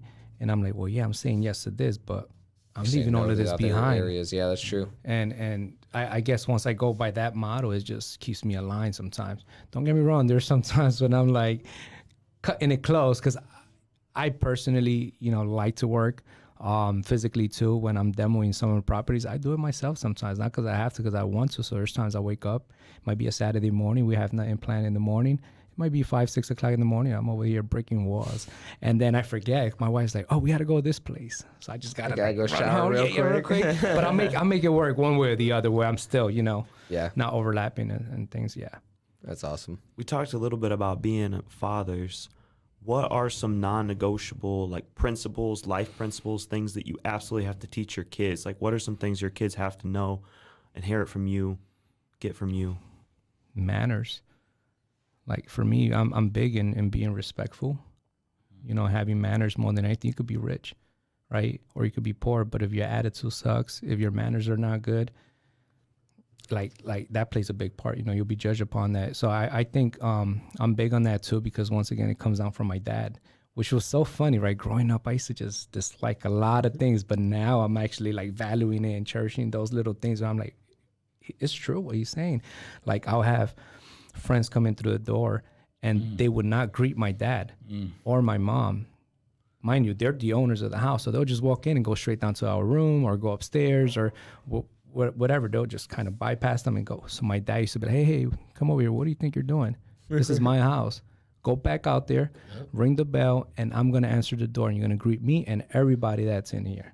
So it sounds funny. Even a dog walks in the room and will wave his tail, which is crazy. But then, it's one of those things that, it's embedded in us. So for me, that's what I like to teach my kids upon many of other things that I learned from my dad. But a quick funny story, that same personality used to kind of scare me because my dad used to do that to the drug dealers in the corner. And I'm like, my dad's going to get shot right now. Or we're going to get it, or whatever. He used to be like, hey, why are you being disrespectful? Say hi to me. Or like he'll greet them and they wouldn't greet back. And I'm like, this guy. Or sometimes they'll have their dog. His biggest pet peeve. Oh. Yeah, the dog will literally poop in front of the house And not pick it up. Oh my gosh. Yeah. Actually, he got locked up. Well, I didn't want to say that on record. He got locked up once I ain't no snitch. No. for hitting somebody because they pooped and it was like snow time. To clarify, because he didn't hit him because he pooped. The dude threw swinging him with water. I was trying to get to that. He threw, so he didn't know what was throwing at him. Because he's like, hey man, pick up after your dog. Yeah, and the guy's like, no, and he threw him something. So I guess my dad threw like he had a working bag. No, he threw a snowball at him first, or at the dog, like, hey man, stop pooping in my front, man. Like, be responsible for your dog. Oh my gosh. So it was funny, but it was an overnight thing. It wasn't nothing like that. But it's funny. Yeah, for me was love, man. Love. Like I want to show my kids love. My dad showed us love. Like so. There's another craziest part from my dad, but we would kiss my dad. We still kiss my dad. How about that? In the cheeks. Yeah. Every time we see him. That's just I do that with my kids. I'm like, yo, you gotta kiss me. I do that with my nephews, my nieces. Yo, you gotta kiss me. Which growing up for us, that was silly and embarrassing. It was embarrassing. Yeah. You're going to school with your dad's come and give me a kiss. With thugs in the 90s, and you're like, Yep. To me, I used to be embarrassed of my dad. Shoot, I'm like, give him a quick kiss and all that stuff. And all my friends, you can see they look. I mean, I'm sure they probably look. I'm sure they probably made fun of us. Man, you kiss your dad. You know what I mean? No one had the balls to tell me, but, Right. I'm sure they did. But now doing that, they'll be like, you kiss your dad. Yeah, they'll be like, oh, you kiss your dad. I'm like, like, cool, yeah.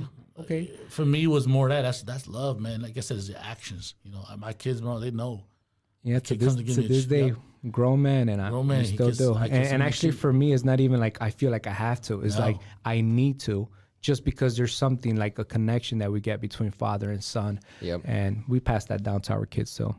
I got the question that was on the Tony Robbins. It's like, I'm not your guru on Netflix, but it's a question that impacted my life a lot when I actually asked this question. Whose love did you crave more as a child? Because you guys both talked about your mom and dad, and obviously they influenced you different. Whose love did you crave more? That's a hard one. I'm going to say my dad's. And it wasn't really the love, it was the approval per se. Yeah. Because my mom, she believed in us and anything we did. You know what I mean? And shoot, if I wanted to be a truck driver, she'd probably be like, hey, be the best truck driver. My dad, not because he pushed us for wanting more. So he wanted better because he knew the potential we have. You know, when you see your kids, you see what they have. I look at my kids and I'm like, yo, this dude's going to be a leader. He's going to be, you know, he's smart. He's already a salesperson and he's only 6, right? So as a dad, he's like, hey, I want you to do this. Like, hey, I want you to go to school, go to college. Like, he was heavy, like, go to college, go to college. Well, shoot, I dropped off. I barely made it the first semester. You know, I drove by the colleges more than I went to college. And so I think getting his approval, like, you know, wanting my dad to be like, hey, you're doing good. You know what I mean? Now he tells us, but, you know, I mean, during that, when we're growing younger, you wanted to.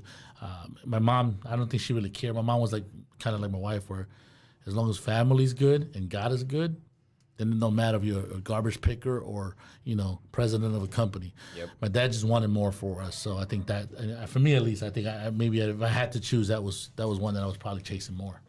And I say for me, it's kind of hard because I think they both play an important part. And I don't see it one being better than the other because they both provided different platforms for us and needs and stuff that we needed. Like we needed certain type of love from my mom. Right. And I don't know if it's a guy thing, but I cling more to her love per se when it comes to the emotional side. Right. But when it comes to business, life, just everything else in general, physical work, everything, it was more towards my dad. So for me, it's both, which it sucks because I can't give you one answer. You didn't lean one way? I lean both, man. Until this day, I still think I need both because it's one provides a whole different platform than the other. And I think one is more emotional, one is more physical. Yeah. I think most people, I would say probably it seems like 90% of people, it's usually the father's love because I think that like you said with your father, he was like more like, they're more like have expectations. They want you to be better and like they love you. They just don't show it the same way that like we expect it to be. So they like, it's more like, you know, my love sometimes is more like, man, like I see this in you. I know you have more potential. And then like that comes off kind of abrasive because I'm like, hey, you're doing this and you could be doing this. And like that comes off like, hey, you're not doing good enough and you're not enough when really it's just like, no, I know you're worth more. So yeah, a lot of times too, that'll manifest itself. Like in me, it manifested itself as I'm not good enough for my dad because I wasn't getting his approval necessarily. And my dad would always give me approval now. He'd be like, yeah, you're doing great. But just growing up, there was a lot of like mixed messages where it was like, I love you, you're the best kid ever. You should be the best. I don't know why you're not winning. These other kids are beating you, and I know that you can beat them. And so I think about that too, and then I think about how it's generational.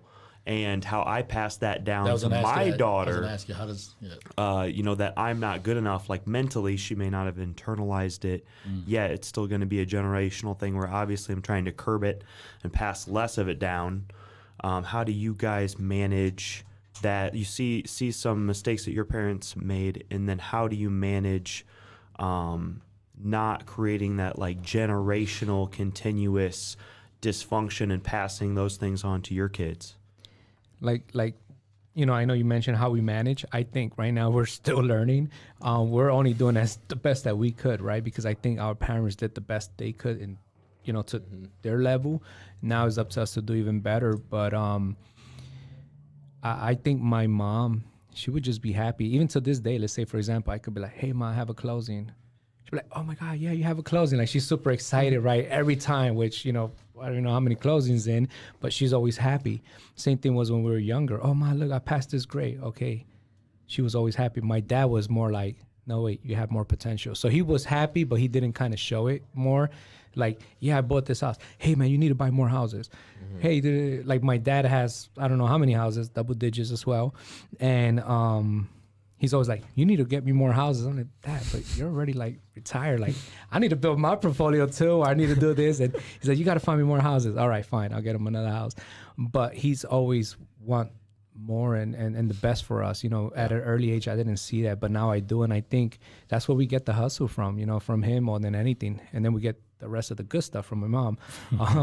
So with that being said, I'm learning how to catch myself as well, not to do some of the things, because some of the things that my dad has done or taught us, I actually want to keep that family tradition and embed that into my kids. But I got to learn not to be too strict with them sometimes, not to be too hard on them, and just show them more than anything. Like, and it's hard because I want my son to follow my steps too, and I think pretty much every dad wants. So instead of me just telling him and drilling him, I just take him to work with me. Like, I'm sure if you went deep into my Instagram, when he was 2 years old, he used to come tour houses with me. He'll show houses with me. And not that it was a selling point, but I think those little things he learned. So when I bought another house here in Indiana, my second house, I think it was, I took him with me. And I made him choose the flooring. I was like, what else does this house need? He's like, oh, it needs paint. And he's probably like 4 or 5 at that time. And I think by showing him that, it is going to be more meaningful to him. And then ultimately just letting him choose whatever path he wants to go down the route. But there's a lot of things I would like to pass down to him, and I'm still learning which ones to and which ones not to. There's a lot of things that I'm learning about myself and trying to learn on why we do certain things today, based on things that happened when we were 2 years old, 1 year old, 4 years old, So yeah, I just try to get my kids involved. Like, that's one thing my dad always took us. Now he took us to work, and he made us work for. He used to take us to work, and then he'll leave, go buy materials in New York. I know it is further, and it takes longer to get it, but he'll leave us working, doing some of the minor stuff, and then come back. But he took us, he took us places, and I try to do it for my kid. If I go to the barbershop, I'm taking it with me. If I go to certain stores, I take it with me. Something that probably, the things that I won't do, and I've told my dad the other day was like, I wish he would have told me more and be more transparent of his struggles. Now, you understand, you're a male, Hispanic male in New York City, going to a church where if you have struggles, you're sinning. I can see why he didn't, be transparent about some of those things he probably went through. You know what I mean? Mm-hmm. So we had, like I said in this conversation we had a few weeks back, I told him, like, man, I wish you would have been more transparent, because I wanted to learn. I want to see, if you struggle with lust, if you struggle with, pornography, if you struggle with, alcoholism, whatever, you know what I mean? Some things you could physically see if they struggle, but there's a lot of stuff internally. Did you struggle with depression? Did you struggle with anxiety? You know what I mean? And so kind of what Tony said, I mean, the things you learn, you now want to make sure you already even your kid at early age, you're already thinking of how can I teach them these stuff in a way they understand, you know what I mean? And so I'm already with my kids, what are things I could do with them that get them? Now they're too young for me to tell them, hey, bro, depression's going to kill you, or, hey, you know what, you're going to struggle with looking at girls and, you're going to get hard. Like, it's, I mean, he's 6, so that's coming sooner than later. Yeah. But with my 2-year-old, I can't do that yet. Right. So learning at what stage to do that, you know what I mean? And learning, I want to be more transparent with my kids. I want them to know that, hey, I struggled, because I want to be available for them. I want them to know that, even we're humans, man. We mess up. Internally, we're jacked up. Thank God. That's why I know there's God out there. Our minds are not exposed. Yeah. Think about everything that we think about gets exposed. Holy smokes. Yeah. I was going to say, we went to a seminar, and something that we learned a lot of is basically the true vulnerability is like basically your greatest strength, because then you can actually connect more with people. Mm-hmm. You have deeper relationships. Yep. Like, it's just better. So yeah, that's something that it's hard to conceptualize, because obviously whenever you feel like you're being vulnerable, then people can attack you. But at the same time, if you're vulnerable, connecting with more people and having deeper relationships, it's usually a lot more difficult. But I'm gonna say something real quick with that, right? So vulnerability and being transparent doesn't mean you got to tell everybody. Right. I'm gonna clarify this. Correct. Not everyone has to know your business. Yes. There's certain people in your life that you open that. There's struggles that I've been through in my life that God has placed, some wonderful men in my life that have helped me through those struggles. Yep. And I had to be the one willing to share, to learn, you know what I mean? So having those, with lust, with pornography, all that kind of stuff, those struggles that I dealt with, having the accountabilities, being vulnerable, because that's the only way you can learn. But like I said, I'm not going to go tell Joe Schmo in the corner, hey, I struggle with this. Can you help me? It ain't in their interest, you know what I mean? And so I think being transparent, that's why I told you guys, I love the one-on-one conversation. We both, with you guys, I've had wonderful conversation one-on-one, because you get to be openness without being judgmental, without, what can I say, or I have to say it a certain way so it doesn't come off wrong. I can say however I want. And if I'm wrong, you guys are going to correct me, so. Yep. Yeah, that's a good point. Definitely don't just be vulnerable with, if you just meet a new girl, you don't just go up to her and be like, hey, here's everything that's wrong with me in my life. And then it's like, yeah, I'm not interested. You're like, but I didn't even get it. You know what I mean? Yeah, you can't. one other thing I did want to touch on was like basically you guys talked a lot about your dad, and one thing that I always want to make sure that I'm doing more, because I see myself do it so much, is like encourage more as opposed to telling them what they can do or should do, because that's what I feel like we do a lot, just as men in general.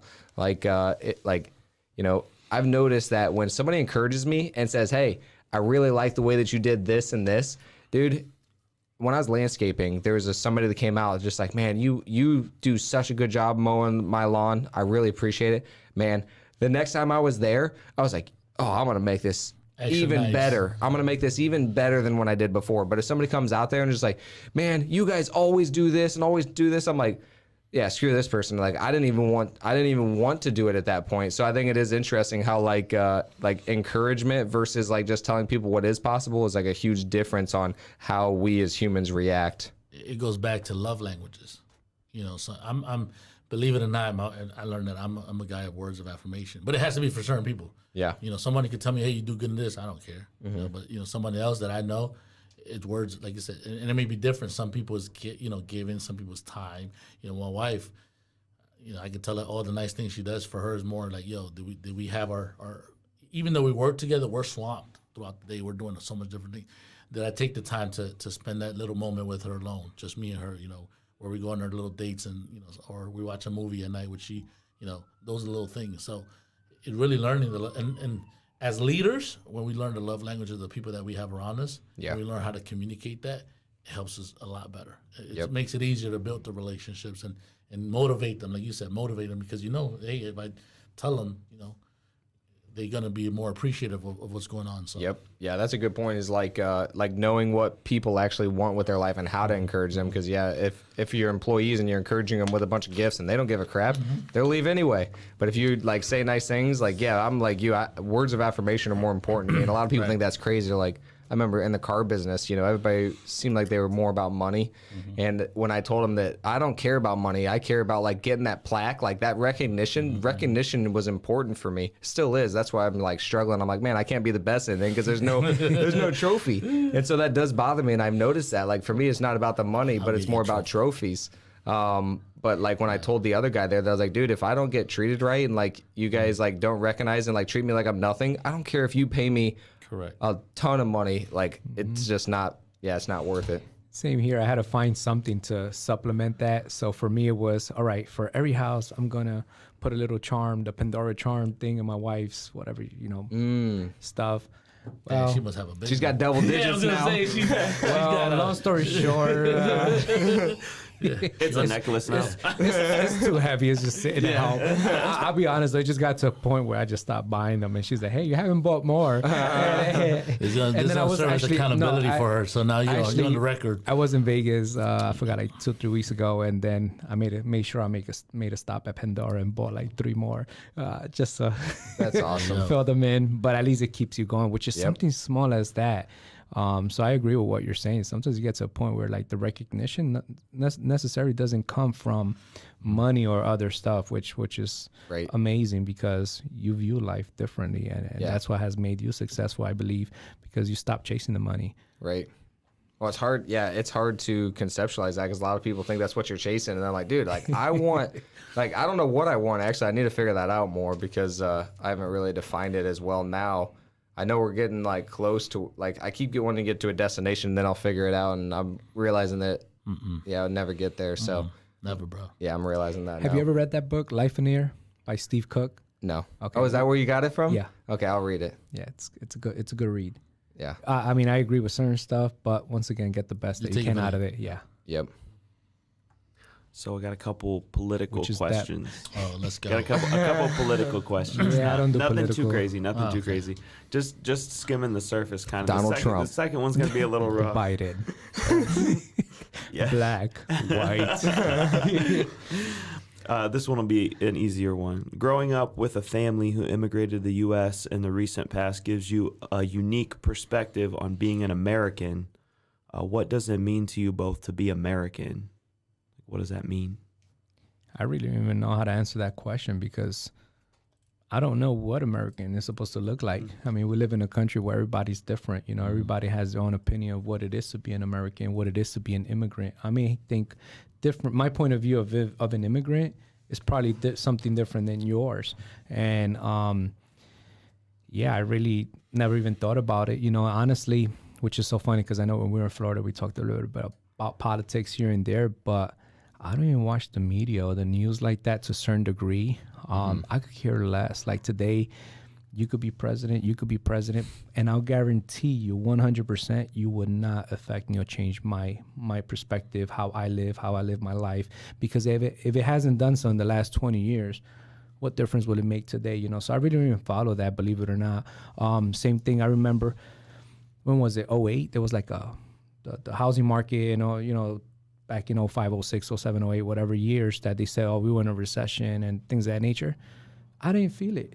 I think, during that time was when we were making the most money in our lives. Yep. So I guess, or at least at that age of 19, I guess for me, I've kept myself so much within my own bubble and my own circle to a certain degree that I'm more focused on that versus anything else out there. So I don't even know what it is to be a true American. I mean, I do have a social security number. I am an American. Just to clarify that, I do pay my taxes. Well, I don't have a green card. Yeah, but temporary here. But I don't really even know what it is to be an American, to be honest. Were you guys born in America? No. Okay. No. So I came when I turned 4 here. Okay. So were you born here? No, he came. Okay. It's a long story. When I came here, I turned 4. Yeah, and then I started learning English. And I still am, 20 plus years. I am too. So to be an American, to answer your question, right?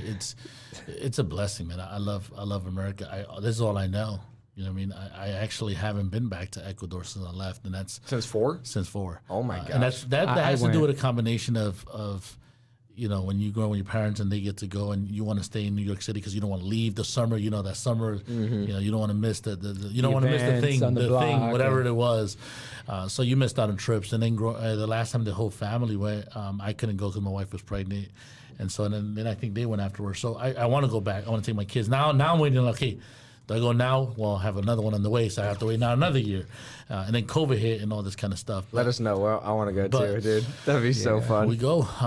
So being an American, I mean, it's just having that freedom. We take it for granted. You could be whatever you want to be in America. I mean, and the song is cliche, but you can. I mean, you go to another country. As a believer, I love America. Now, do I agree with everything going on around the world or in America? Probably not. But I still have to be grateful to be in a country like this where I can do whatever I want. Like he said, I mean, you can still be successful and you can still do a lot of things. And so you go to other countries, you hear stories about other countries where it's not as easy. There's countries with COVID, like, it was my last name to let you get out on the streets and go buy stuff. Or license plate. Yeah, or license plates. Whatever it is. There's regulations. So being in America, you can't take that for granted. I mean, it's a blessing. The problem is we get too comfortable with the blessing, and now we think we may create the blessing, and now you have people who want to say, well, it needs to be this certain way. It needs to be, and that's when I think it gets a little confusing and people forget what America was truly about and having that freedom. Now,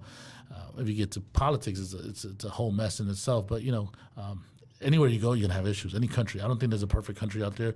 Right. Just like there's not a perfect church out there. There's not a perfect human being out there. We're not perfect. We're imperfect people trying to do something. So you're going to have indifferences. Yep. We've seen examples of what happens when the political right goes too far, like the Nazis and like Russia and that sort of thing.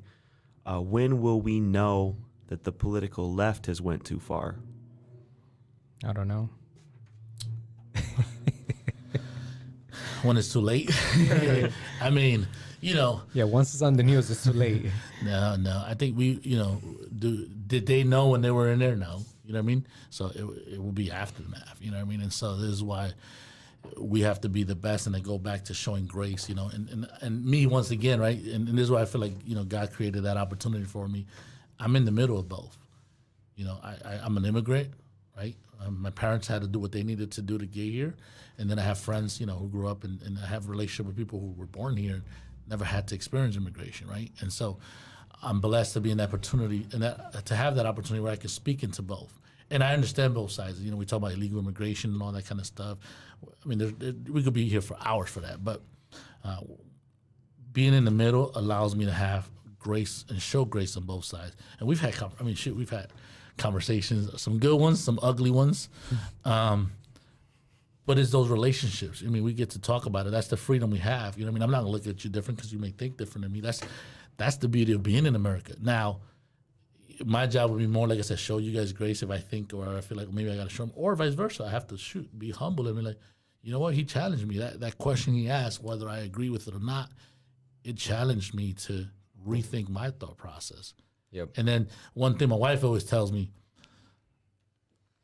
I say good things, but my delivery sucks. Then I have to work on my delivery. I have to work on how I say it. So those are the things that, you know, but we have that freedom to do that here in America. Other countries you don't. So Yep. I love America.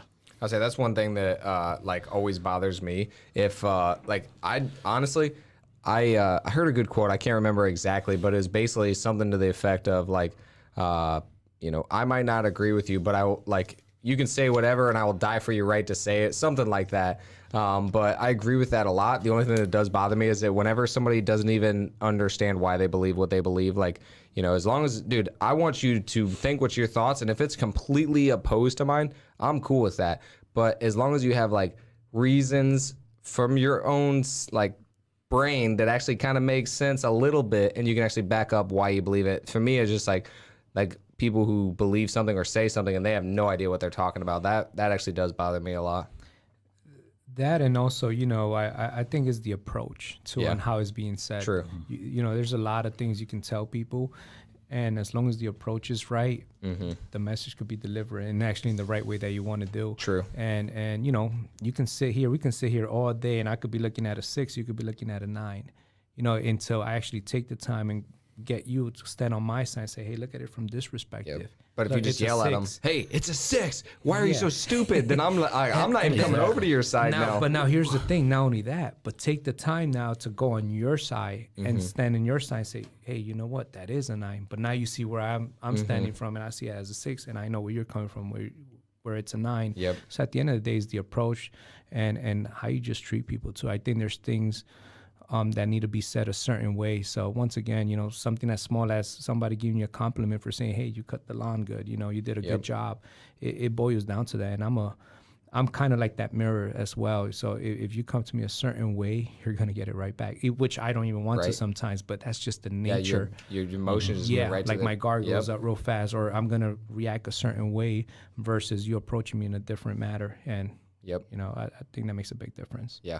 That we can sit here as an adults and literally talk about certain things that the world could be killing each other about, and we're here just speaking about it, and then we just drop it and keep it going. We understood each other's point of view and just had a good time overall, you know? Yep. Now, don't get me wrong. Sorry. There's certain things that if you say, I know you love that. and He's like, I there you try go. to, and let's say I try to, you know, say something, right? Let's say, but you continue to push that topic. Let's talk about racism, right? Let's say you continue to push it, but I could clearly see you really don't care about change, and you're set in your say way. Then I have to be mature to know I need to cut that conversation. It's over. There's no point in going back and forth. Yep. You know, you have to learn when to. You relate with somebody. I'm not going to accept everything. There's certain things I'm still be 100% of what I believe. I'm gonna believe. Yep. But I have to set those boundaries when a certain conversation gets too much, or you don't want to change, or I don't want to change, vice versa. I mean, you cut ties. I mean, those things, because it becomes unhealthy then. Right. That you don't want that. You know, like I said, I'd rather be blunt and be honest than try to sugarcoat the stuff and go around there. So. Yep. Especially if there's disrespect. I said that must be why we get along, because for the Midwest, I'm pretty blunt. Yeah. We love it. I love bluntness, man. I love that. So. What is your favorite, best, or most interesting failure, and what did you learn from it? Man. Shoot, I mean, I failed all my life, and you know that's where the beauty comes, where God just comes in and shows you miraculously. You know what I mean? This. If I have to sit back and look back at a failure, I mean, I'm gonna say I failed in my jobs. I've gotten fired more than anybody would probably think of. I've gotten fired.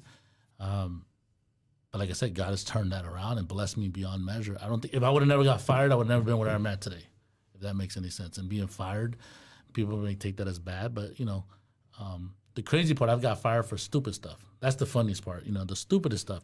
What I should have been fired for, I didn't get fired, and that's grace. Yep. That's grace. But I got fired for the dumbest things in my life, working in some stuff.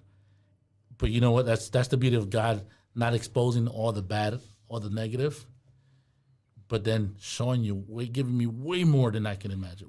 Way more. Like I said, if I would have still been in certain jobs, probably never would have met my wife, never would have been here, never would have been with you guys. Yep. So, I think for me, one of my biggest failures, which I don't regret, was not going to college. I mean, I tried to, right? But and the reason I say that, for me, it was more of a failure, not more for me, but more for my dad, because I know my dad always wanted that. I could go to my dad literally right now with $2 million in cash and say, "Here you go, Dad." He probably would be happy, but he wouldn't be as happy if I were to tell him, "Hey, here you go. I have a doctor's degree, or I have a lawyer's degree, whatever degrees out there." But I don't regret that, because actually I'm pretty happy I didn't get my degree, because I feel like if I would have gotten my degree, yeah, I probably would have satisfied my dad's dreams and maybe been successful in his eyes. But as we know in real estate, if it's done right, you can actually make more money than a doctor, which no discrediting to the medical field. But I just love what I do now. And for me, that failure just turned into a big success for me, because at the end of the day, I am not under a W-2 more than anything, because, like Drew said, you can easily lose your job just like that, no matter what field you're in. And I think COVID exposed a lot of industries and a lot of people, to what's reality. And not just COVID. I'm sure other people experience different things throughout different times as well. But for me, that was the biggest one, I could say, because I know a lot of people were relying and waiting for me to get that degree. And I know a lot of people that I grew up with, they're listening to this. I was nobody in their eyes if I didn't have a degree. Yep. And now I could just sit back here, and it's not a point of view of, "Hey, I told you so" type of thing, because that's not the approach that I want to give. But I just want to show them that, hey, it could be done. Yeah, I would say it's not so much about "I told you so," but like, this is what I wanted to do the whole time. And like, what my question would be, do you think if you would have went and got your degree, do you think you would have the same relationship with your dad, or you think like you would have like got it and then resented him, or kind of been upset because like now your life is not what you wanted? I think so. I'm sure that's the direction it would have gone. I don't know, because, you know, I'm not there, but I'm sure that probably would have gone, because, in my field and in my position, I speak to a lot of professionals. And let me tell you, a lot of them are not happy. Yeah. And a lot of them, the money that they're investing into their careers, they're just not happy, and they're willing to let that go to go into real estate investing, because at the end of the day, they thought they were following the money, which that's the dream they were sold on. Yep. But you're still a W-2 employee. Right. You're still working for somebody. You have no passive income. God forbid something happens today. How are you going to get that money to cover your bills and stuff like that? So, I think Warren Buffett says that, you're always going to work. I forgot how it went. I know I said it the other day, but I don't know if you guys know that one, but you're always going to work until you die if you don't find a way to make money while you sleep. Yeah. And that's true. That's an eye opener there. Yep. But I think my relationship with my dad is really good now. We actually spend quite a bit of time together. For the fact that he's also retired, but he's still active, because we always got to keep him busy. And you got to get him properties. Yeah. So you got to keep him busy, because if not, he'll start doing projects around my house. And I'm like, dude. You come home and it's, this has been added, this has been painted. And we live in an association, so there's certain stuff you can't do it. He wants to do. He wants to plant like this garden beds. He had to get him some property so he can do his little planting, so he's not planting. I was like, "Here, Dad, look, do you want this land? Does this fit what you want?" He's like, "Yeah." I was like, "Okay, oh my God, do whatever you want here, but not over there." I'll just come home and I'll find things.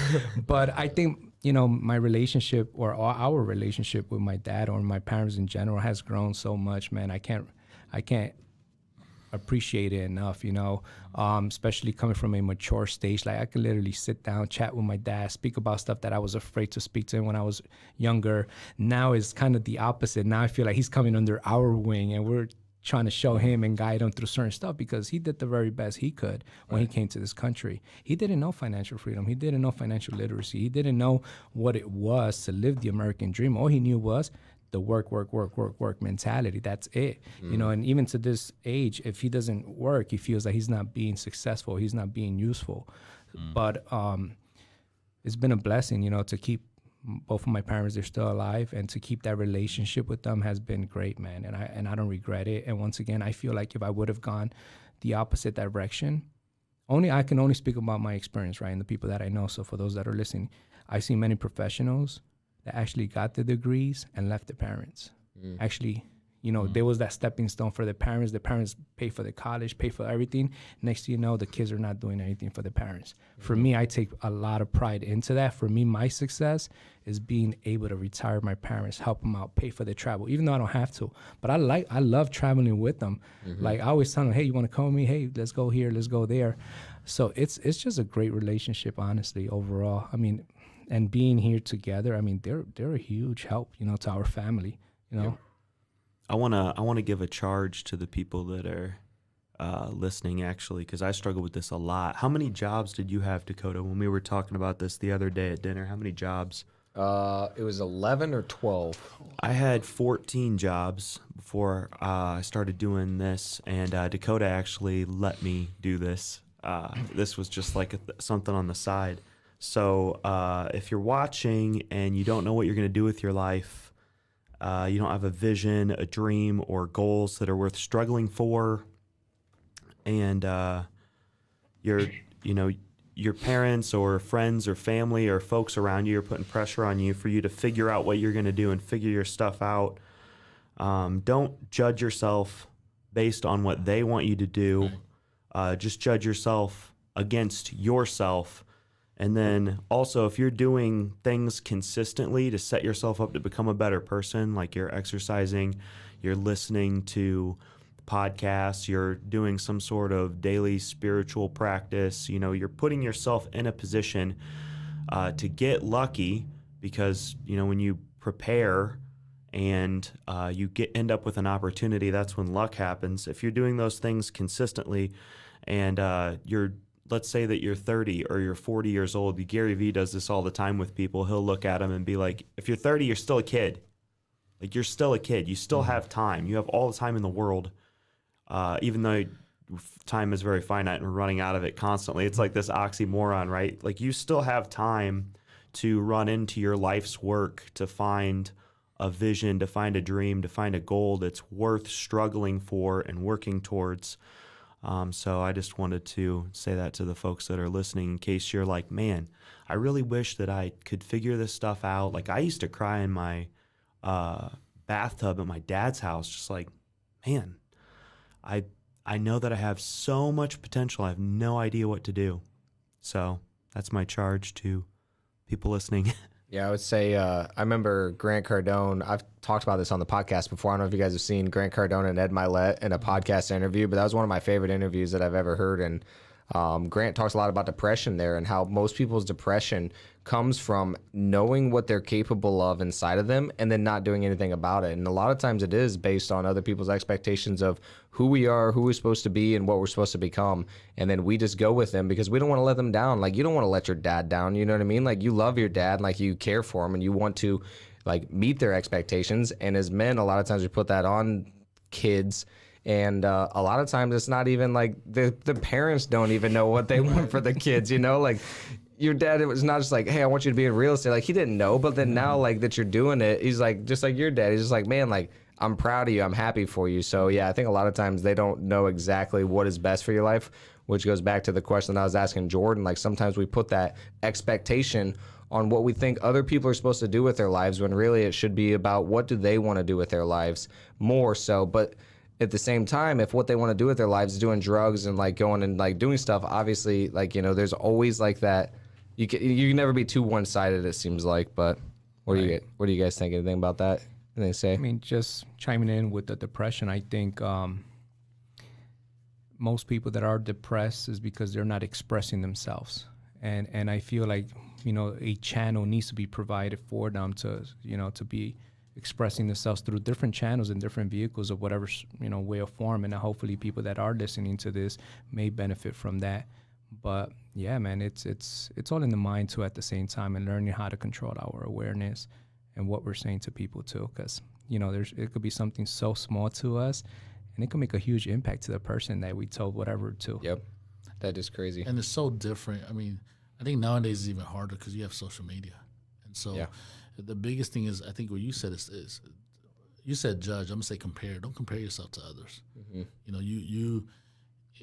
not everyone. You're always gonna find someone who has more money than you. You're always gonna find somebody who probably is better shaped than you. You're gonna find somebody whoever's better at something than you do. No matter how good you are, it sounds like someone's always gonna be better, right? And so you cannot compare yourself. You have to be content with where you at.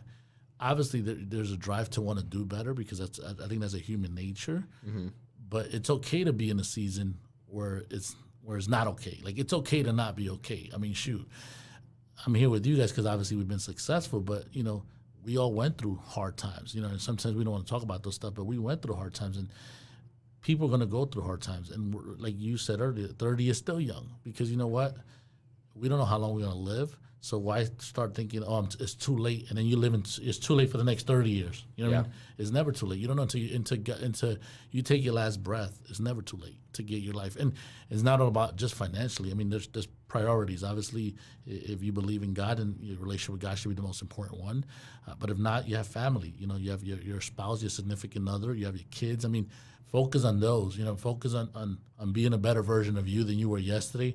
And things will progress and get better. I mean, that's the beauty of it. Even if you don't believe in God, that's just it's just nature. You know, you're gonna reap good if you put out good, and so it just starts like that. But being better than you were before, and it goes with mindsets, goes with a lot of stuff in life that we do. So. Yeah, it's crazy. I saw two comparisons of one 70-year-old man and another one. One of them was in his best shape, you know, six-pack, cut up, running marathons, really, really good energy. Yep. The other 70-year-old was in a cane, almost half dead. Yep. And that, for me, I live by that, you know, at the end of the day.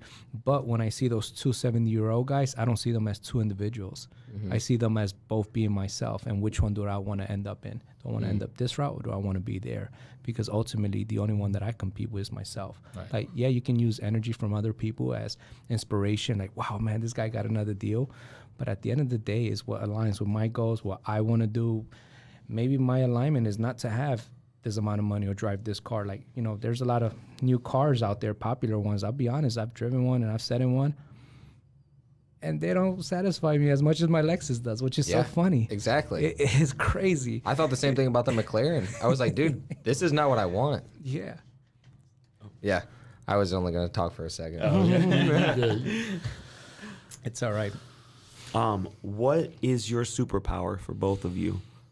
You can answer individually.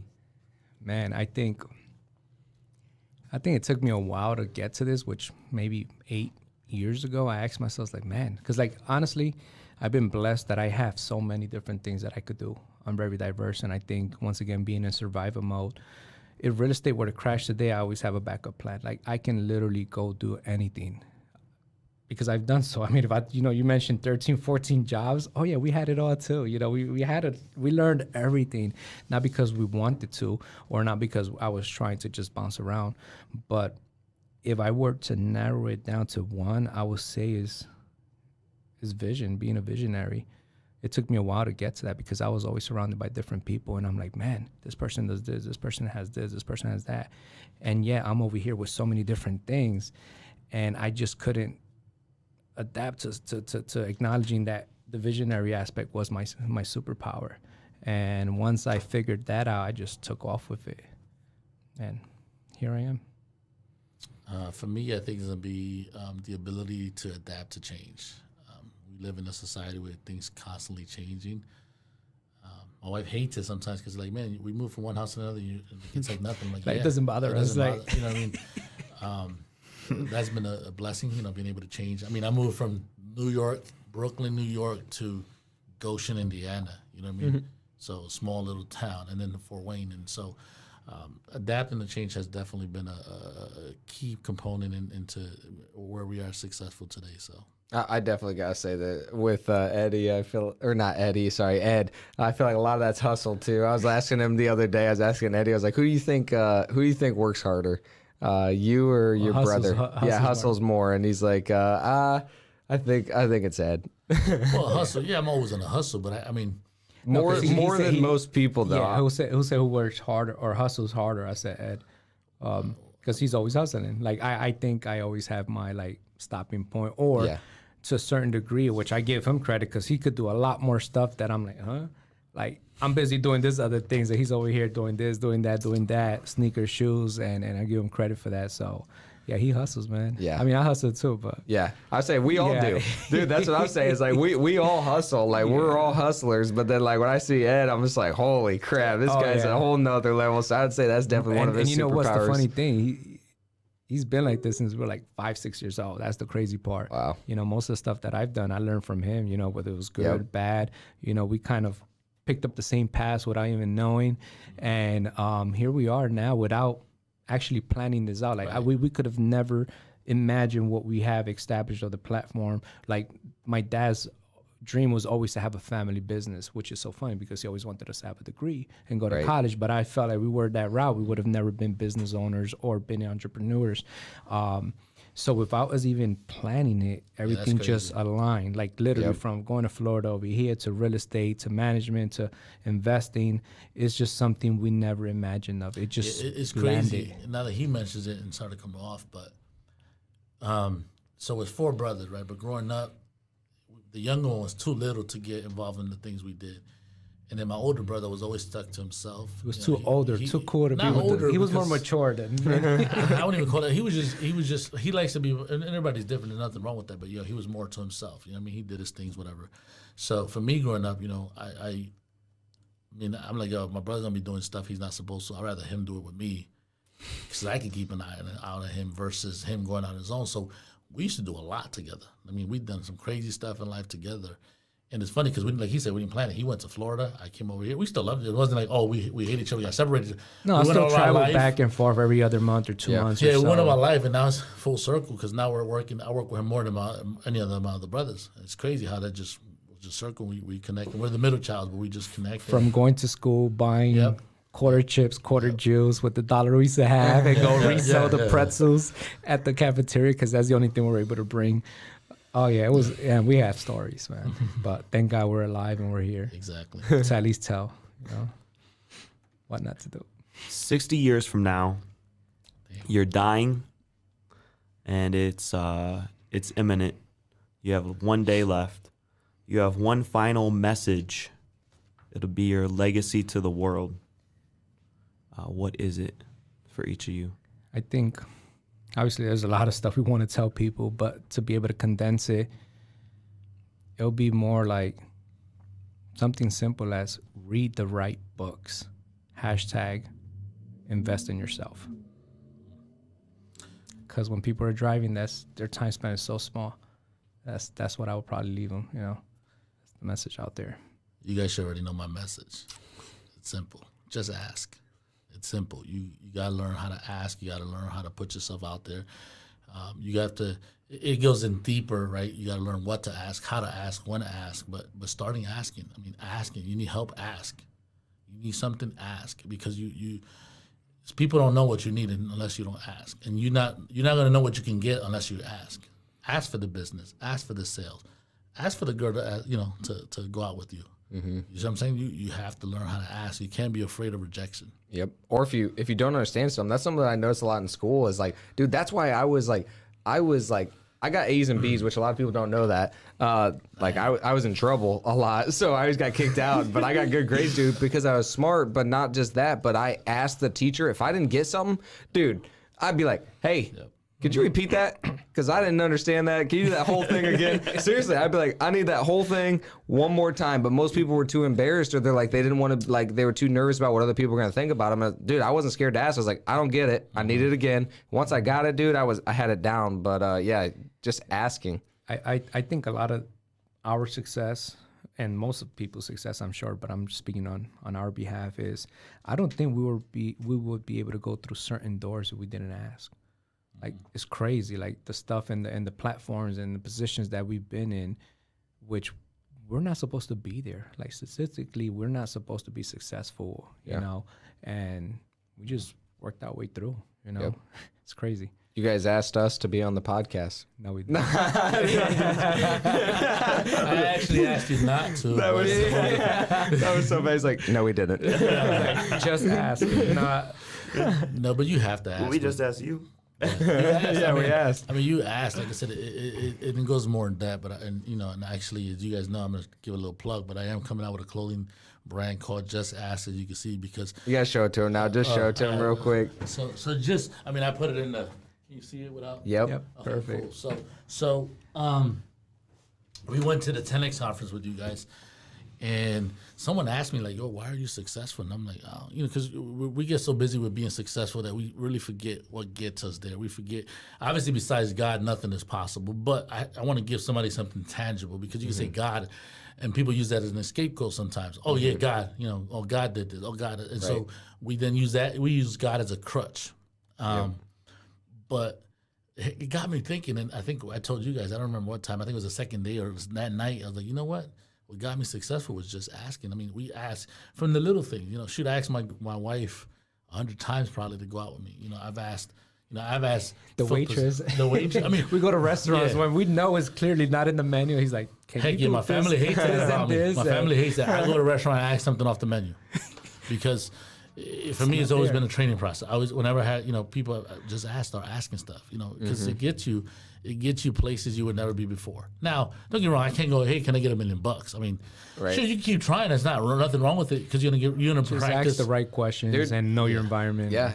I would say it's possible. You guys talked about hustling when you were younger, dude. I was such a hustler. I did it with I didn't have anything to sell. I didn't know. So what I did was I was at the fair and there was $1 ice cream. So I'd go around and ask every single person that I slightly knew. I was like, hey, can I borrow $1 for ice cream? I'd get like 40 bucks. Hey. Because dude, I just asked. I asked for $1. So you go around and ask 1 million people for $1, dude, and you're probably going to get it. Yeah. Well, let's just ask for $100, brother. Yeah, make it a little quicker. If you're already there in that position, you might as well maximize your time. Yeah, no question. By any chance, man, do you have 100? 100 is the new ones. We were in high school. We were in high school then, so we were all broke. So I don't know if anybody had a hundo back then. No, but Man, $100 was a lot back then. Yeah, true. I mean, yeah, it was. I know. $1 million was a lot back then. Yeah, now I'm thinking about it, dude. That was a long time ago, and I was in high school. It's been over 10 years now, coming up on 10 years. I'm like, holy crap, over 10 for Tony. But yeah, that's crazy. Do you guys have any final thoughts that you want to share with our listeners? Anything you didn't say that you want to say? Man, I think there's a lot that we actually do want to say, but we'll leave that for other times, other podcasts, other platforms. But the main thing that I'll encourage people out there is just follow your dreams. Don't follow the money necessarily. Follow your dreams. If there's something that you feel 100%, just do it. That doesn't matter what the people around you are saying to you. Just do it. And then the second thing would be surround yourself with the right people. It makes a huge difference once you shift path. I know I've lost a lot of friends, a lot of good friends, and it sucks. It does. But ultimately, I think if I would have been around certain circles, chances are I probably would have not been where I am, or would have not known what my full potential is, which right now I feel like I'm still only running at a 20-30% capacity. I don't feel like I'm at 100% capacity of my full potential, which I'm still learning how to grow, and I know there's still more in me. But yeah, man, just follow your dreams and don't let anybody stop you. I'm going to say it goes back to a little bit of just asking, but don't be afraid of failure. Don't be afraid of no's in life. I mean, you're going to get no's. I think I've gotten more no's in my life than ever before when it came to sales, when it came to just asking for things in life. You have to be willing to take the chance and risk. And be a little. I know it's not everyone is as confident as I am. I mean, I really don't care what people think, so I'm going to ask some crazy questions. But start asking, and then ask people who know. It's okay that you don't know. It's okay to be honest and say, I don't know. I mean, I get asked all the time questions about, let's say, maintenance. I'll be like, hey, let me find out for you. Let me find out, because I'm not gonna fake it and tell you that I'm gonna lie. I'm like, hey, is this exactly? But then I learn, because when you ask, it's not always asking, hey, for something and stuff. You're also asking for knowledge. Asking older people how, when it comes to marriages, if you're struggling, for example, there was times that I struggled in my marriage. I had to go ask for help. I struggle with my kids, and I have to go ask for help. I struggle with my, you got to ask for help and not be afraid. Like I said, you don't have to go in publicly. You see, this is why I'm very discreet. I don't have to go and tell Facebook, hey, don't ask Facebook, actually. Don't ask Facebook. Unless you're asking for something simple like an auto body shop. But even then, I mean, for me, I rather, I think I have a good enough network that I'm going to call, hey, Dakota, who does your tints? You hook me up with a good guy. Yeah. I send everybody to him now, see? But it's just asking those questions, knowing who to ask and what to do. So don't give up. If you feel like you're a failure, you're probably in a better position than a lot of people, because a lot of people wish they were a failure because then they can do whatever they want. But they're stuck not doing what they want because they're already in a reputation or something, you know, in a position they can't just leave. Yep. But if you're at the bottom, there's only one way to go. So And going back to, it's actually another thing too, which is so funny, but I think sales, like, if you're listening out there, you need to learn sales. I know a lot of people don't like sales and they run away from it, but honestly, everything in life is sales. Doesn't matter what industry you're in, what profession. I think the sooner and the faster you can learn sales, I mean, you'll be successful in any platform. You know, even if you're still working for a W-2, it's fine. I mean, you'll see how asking the right questions will get you paid more, get you in the right positions, will better your relationships. I mean, yeah, it's tremendous what that just question could do, you know, just asking. But yeah. Yeah, you make me want to add in one other point now, because Just a lot ask, of people, right? Just ask. but a lot of people think about a good salesperson. A lot of people think that good salespeople are good speakers, and it's no, they're it's, not, because I suck at speaking. No, they're good questioners. That's it. Yes, and dude, yes. and when I was younger, I was so curious, and that's why I feel like I am a good salesperson, because I just want to know. Yeah, exactly. I'm like, oh, you don't want to do it? Why? I just want to know. I literally, I am actually curious of why you don't think this is what's best for you, why you don't want to do it. It's like, hey, you called me, you said you want to sell your property, and now you don't want to. I'm confused. I don't get it. I want to know why, and I'm genuinely curious. So yeah, I think that's more important. To be a good salesperson, you have to be good at asking questions and asking. You have to, a lot of people want to know the questions, just like, in that example I gave with the teacher, they didn't understand it, but they didn't have the self-confidence enough. Yeah, exactly. So you have to have that, and you need to ask the questions, ask the right ones. But more of it is, having the cojones to ask the question, because that's what most people don't, is they don't want to feel uncomfortable or be vulnerable and show their insecurity that, oh, I don't know the answer to this. And so then they feel weird, or their ego gets into place and they don't ask questions. But yeah, I think that's what makes a good salesperson, is asking questions. Or you don't even need to be a salesperson to ask the right questions. But once again, sales isn't everything, whether we want to agree or disagree on that. He's trying to sell you his ideas. Yeah. How can listeners get a hold of you, or where do you want them to follow you, that sort of thing? Just last little bit. I don't know, just kidding. Facebook, Ed Arevalo. You can follow us, AG Rentals and Management. Our office is 260-206-6948. You could ask for me. They'll probably send you my voicemail, but, I don't mind. Like I said, if people want to learn more, I don't mind. They have to understand we get busy. You guys talked about it last time. We get busy, so it's hard. Forgive us if we don't respond back. I mean, there's people, I don't know, I've failed at responding back to people at certain times, so forgive us for not responding. We try to do better. Yeah, for me, I think I'm a little bit more big on Instagram when it comes to social media. It's Eddie.Arevalo, which is Arevalo. Yes. 01. Yeah, it's literally all the vowels in it. But just follow us there, or Eddie Arevalo. And if there's any value we can provide to you, I'm sure it'll probably be there as a post or stories. I'm more into stories as well. Or go to ltd.com/AG.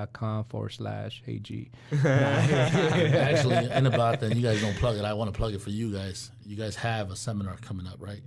Yeah, course. Yep. You have a course coming up. You guys have to. If you want to know, stop asking me. Ask them. They're doing it because I don't have the time. They have the time. They want to put up a course. It's worth it. Like I said, we've been blessed that I haven't had to need it now. But if I was in a position where you have to pay, it's not that expensive. It's only $1,000 or so. Yep. Yeah, there's a lot of people out there willing to spend $1,000 on an iPhone. Right. You can spend that on a course that's going to make you $100,000 or more if you apply everything that's there.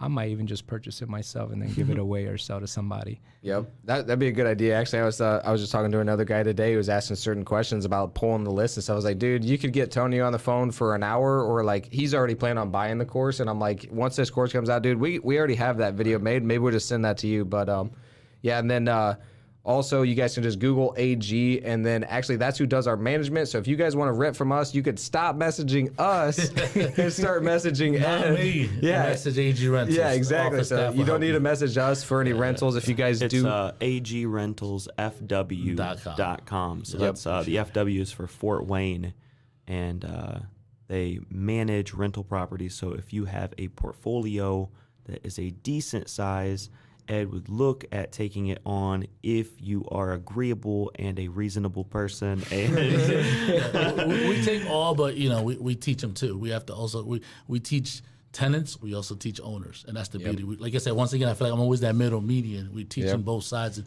that's the beauty of it. We get to teach others. So definitely hit us up. Thank you guys for having us here. It's been a pleasure. It's out of my comfort zone for sure.